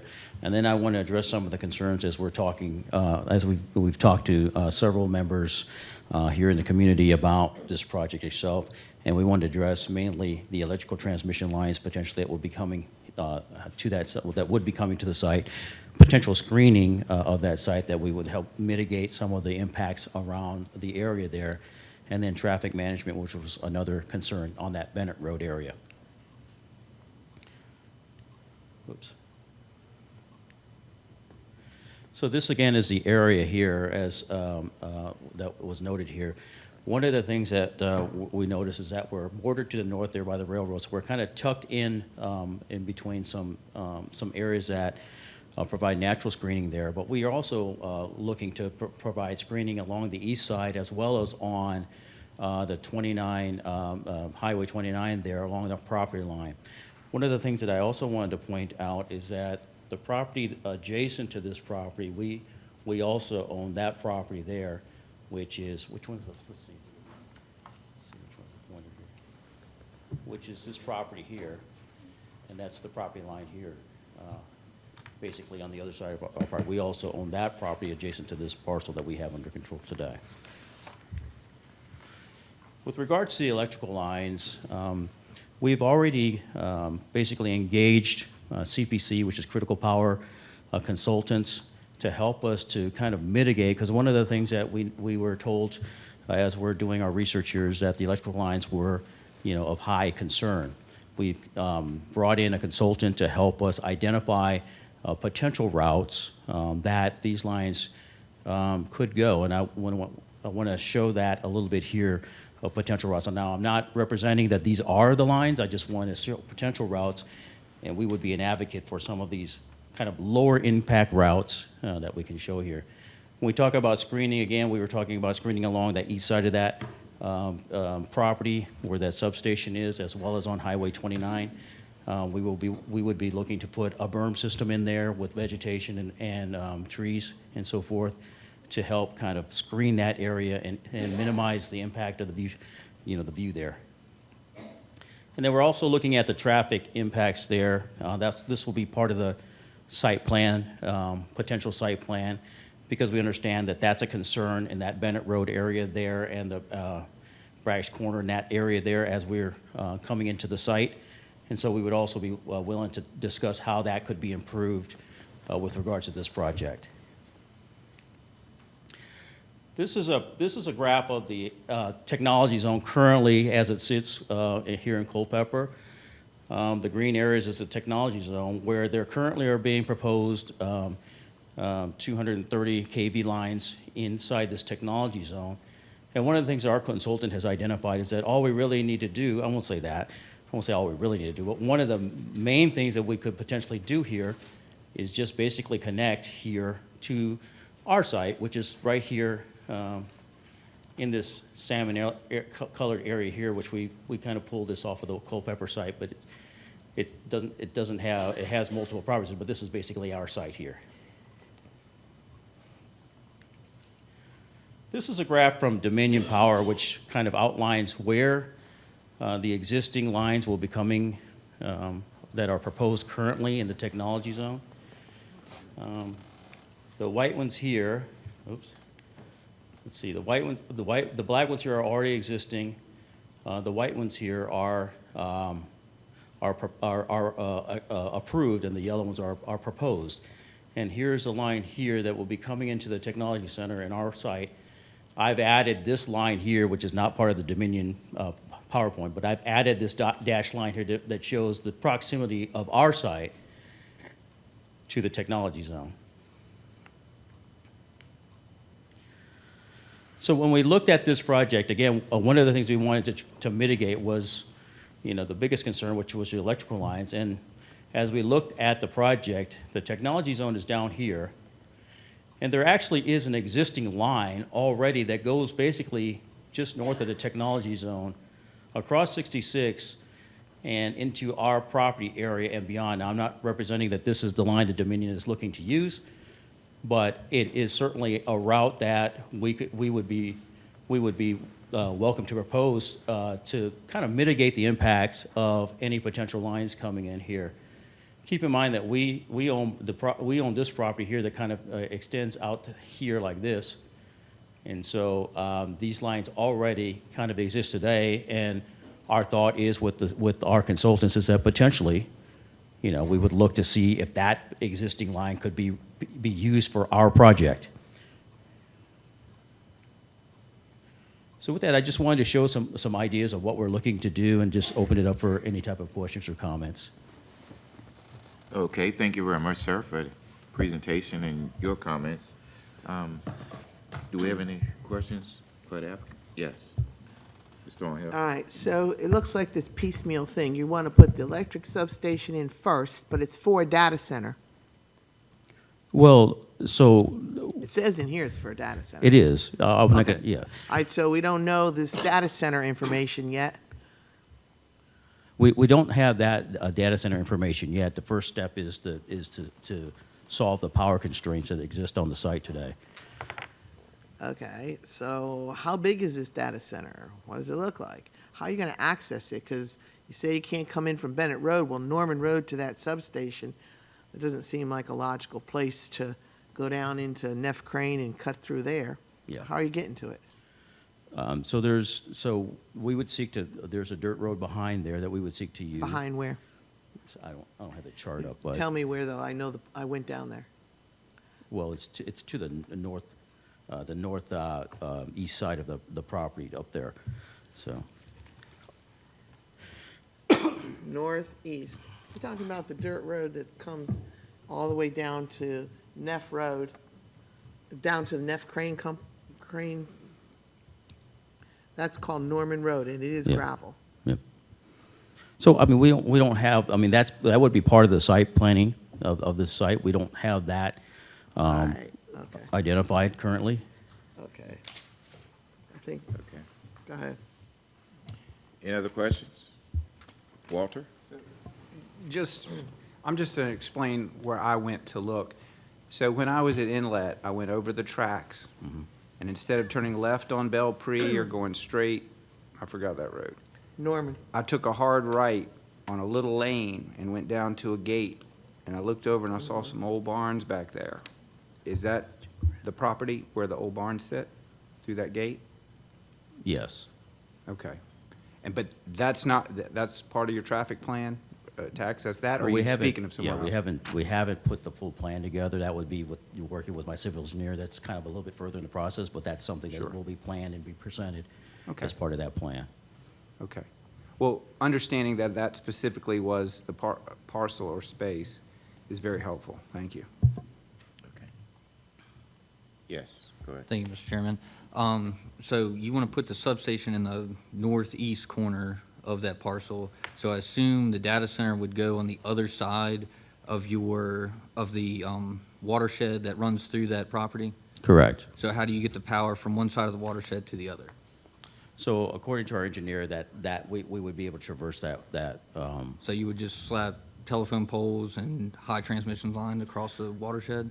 Well, I'm not an electrical engineer. I don't have that as part of this plan, because that would be more towards the site plan. But according to our engineer, that we could bring the power from that section across the floodplain. And it wouldn't disturb the watershed? That's my understanding. But I could come back with a full detailed plan or answer from my engineer. Okay, thank you. Yes, Mr. Price?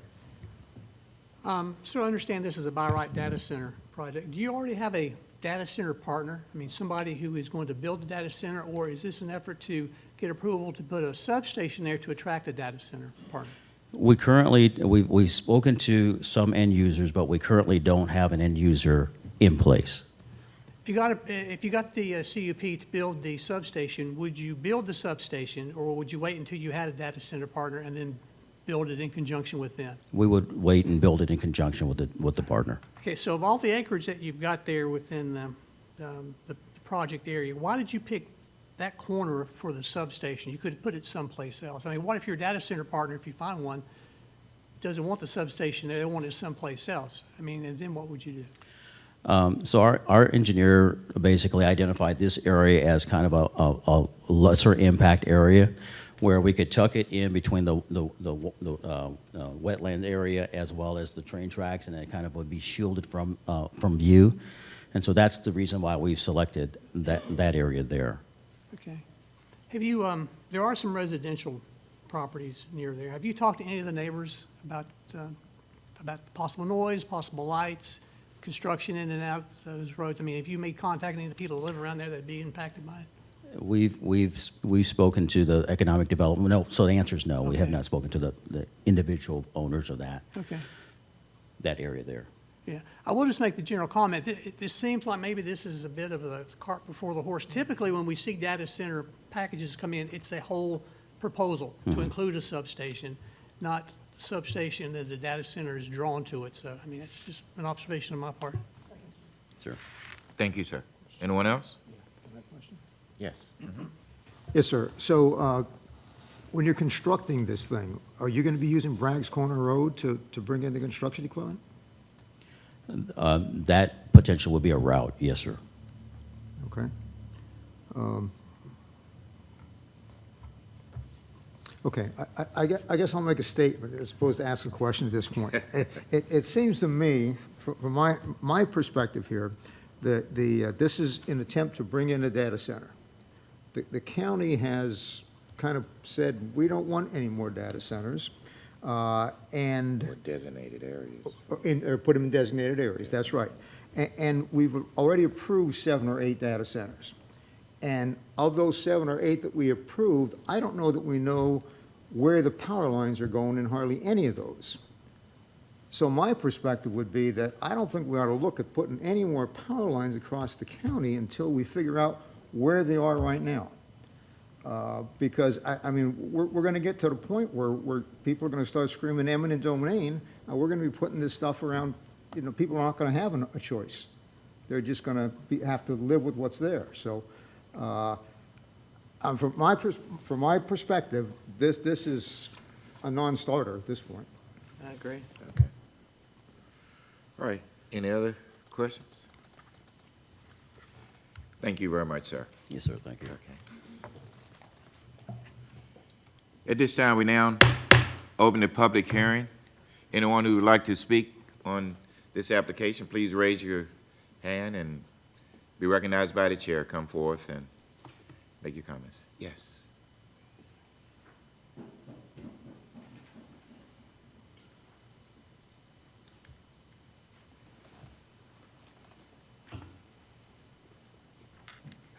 Good evening, Laura Rogers, Stevensburg District.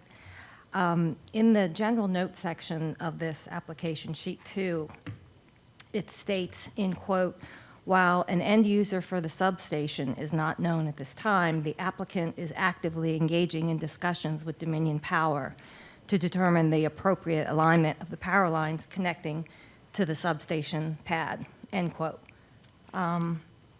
Until a user is actually known and the pathway of expanded transmission lines are determined, this application must be denied, period.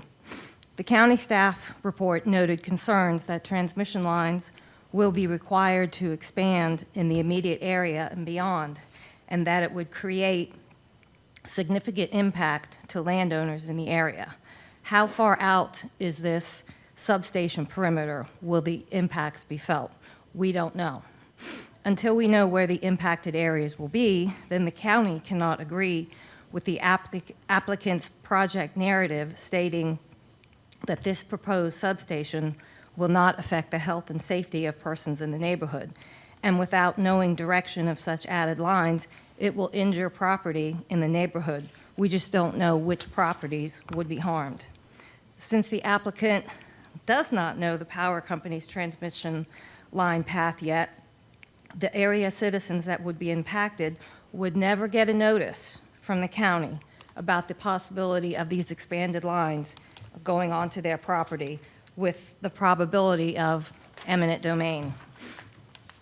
Will those impacted be in the direction leading to the Remington area through residents and local farms, Or will the expanded lines pass through the Bragg's Corner businesses in the other direction, towards the data center alley near Niles Mill, Kaiser Road, and Chandler Street? Too many unanswered questions to approve the substation application. This is why a substation cannot be approved on a whim without the full transparency of where future expanded transmission lines will be and who the end user is. The county needs to start taking action now. A data center ordinance needs to be crafted by our board, and in that same effort, we need to ask the board to remove the by right use of data centers in heavy industrial zone properties and require all data centers that they apply for a conditional use permit. If we don't do this, then we will be receiving more applications like this one in the future. Thank you. Thank you. Anyone else?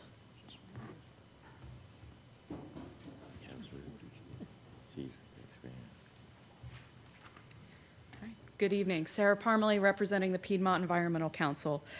We ask that the Planning Commission recommend the Darlow Substation conditional use permit be denied. This substation is located, as staff has indicated, within barely 500 feet from occupied homes on Norman Road. Substation transformers can produce up to 80 decibels of noise, in addition to a low-frequency hum. In rural areas such as Culpeper, where the ambient noise level is lower, this noise can be impactful for more than 1,000 feet from the substation.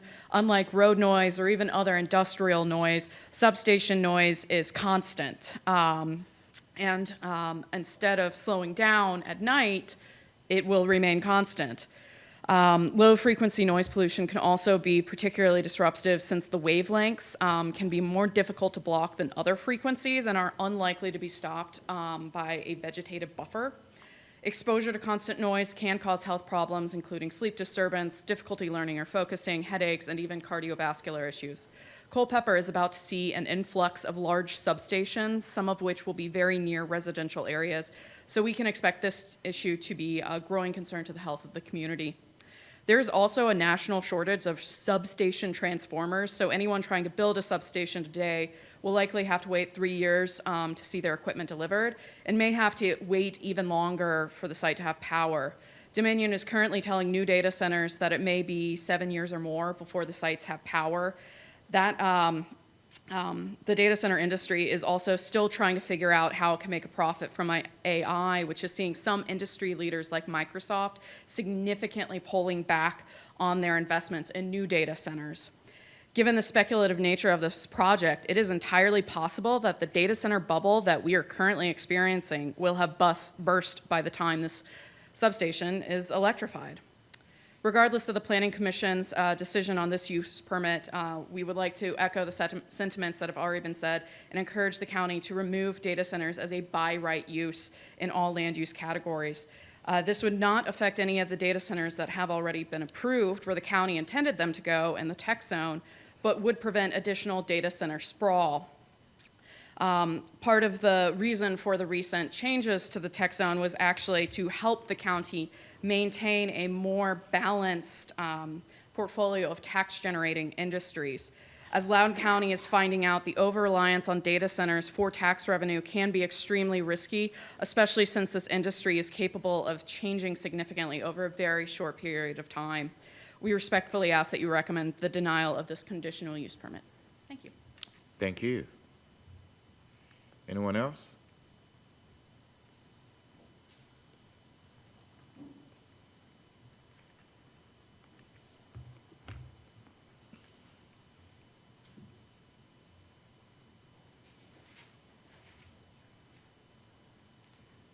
Good evening once again, Don H. Stevensburg. The technology zone is a hope and a prayer, and it won't be approved or actually built for the next 10 years. You know, the technology zone and the data centers that have already been approved. The technology zone has no real timeline as it relates to power being supplied to it.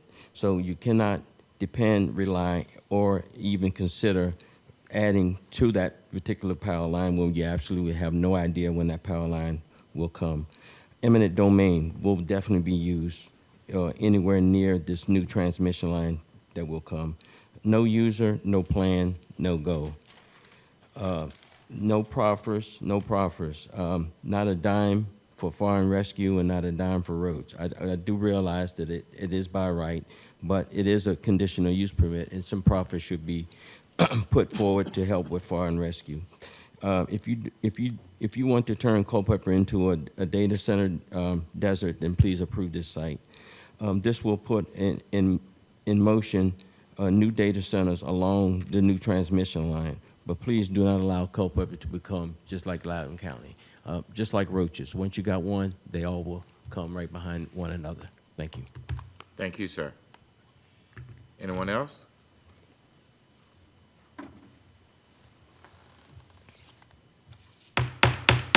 Declare the public hearing closed. Discussion? Any discussion at all? Anyone? I have a question for staff. Go right ahead. Okay. Can you remind me what, if any, setback there is for the construction of that station in terms of those residential houses or the neighboring lots?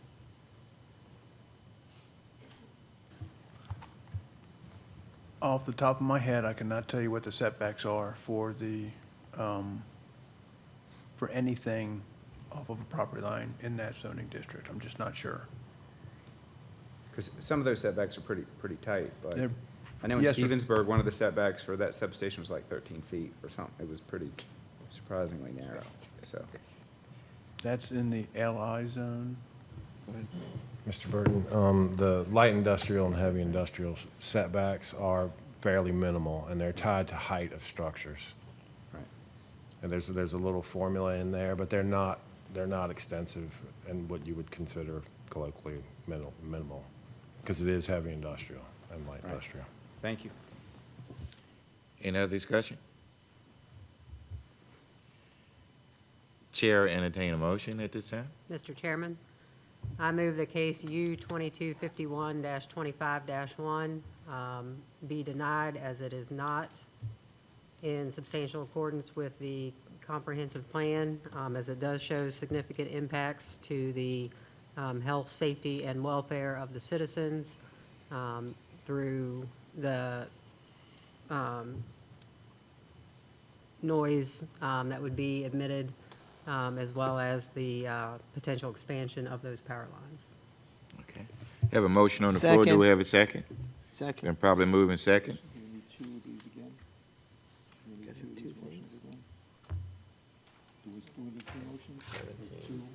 Just one motion should cover it all. Yeah, she has. Ms. all of Reams it in. covered it in her Yeah, she motion. covered it all. Any other discussion? Being none, all in favor, aye. Aye. All opposed likewise. Okay. We were forwarded with a recommendation of denial on this, okay? All right. Anything else? John? Sorry. This- No, this- sir, there this- is not. Nothing else? Okay. Nothing else. You're not going to turn Harrison loose on, okay, Um, he's been waiting, If he's been waiting. you would like to, Mr. Sanford, you can, but. No. Right, I'm sure you do. Okay, no other discussion from the commissioners? No other business? Chair entertain a motion to adjourn. Move to adjourn. Do we have a second? Second. All in favor, aye? Aye. All opposed likewise.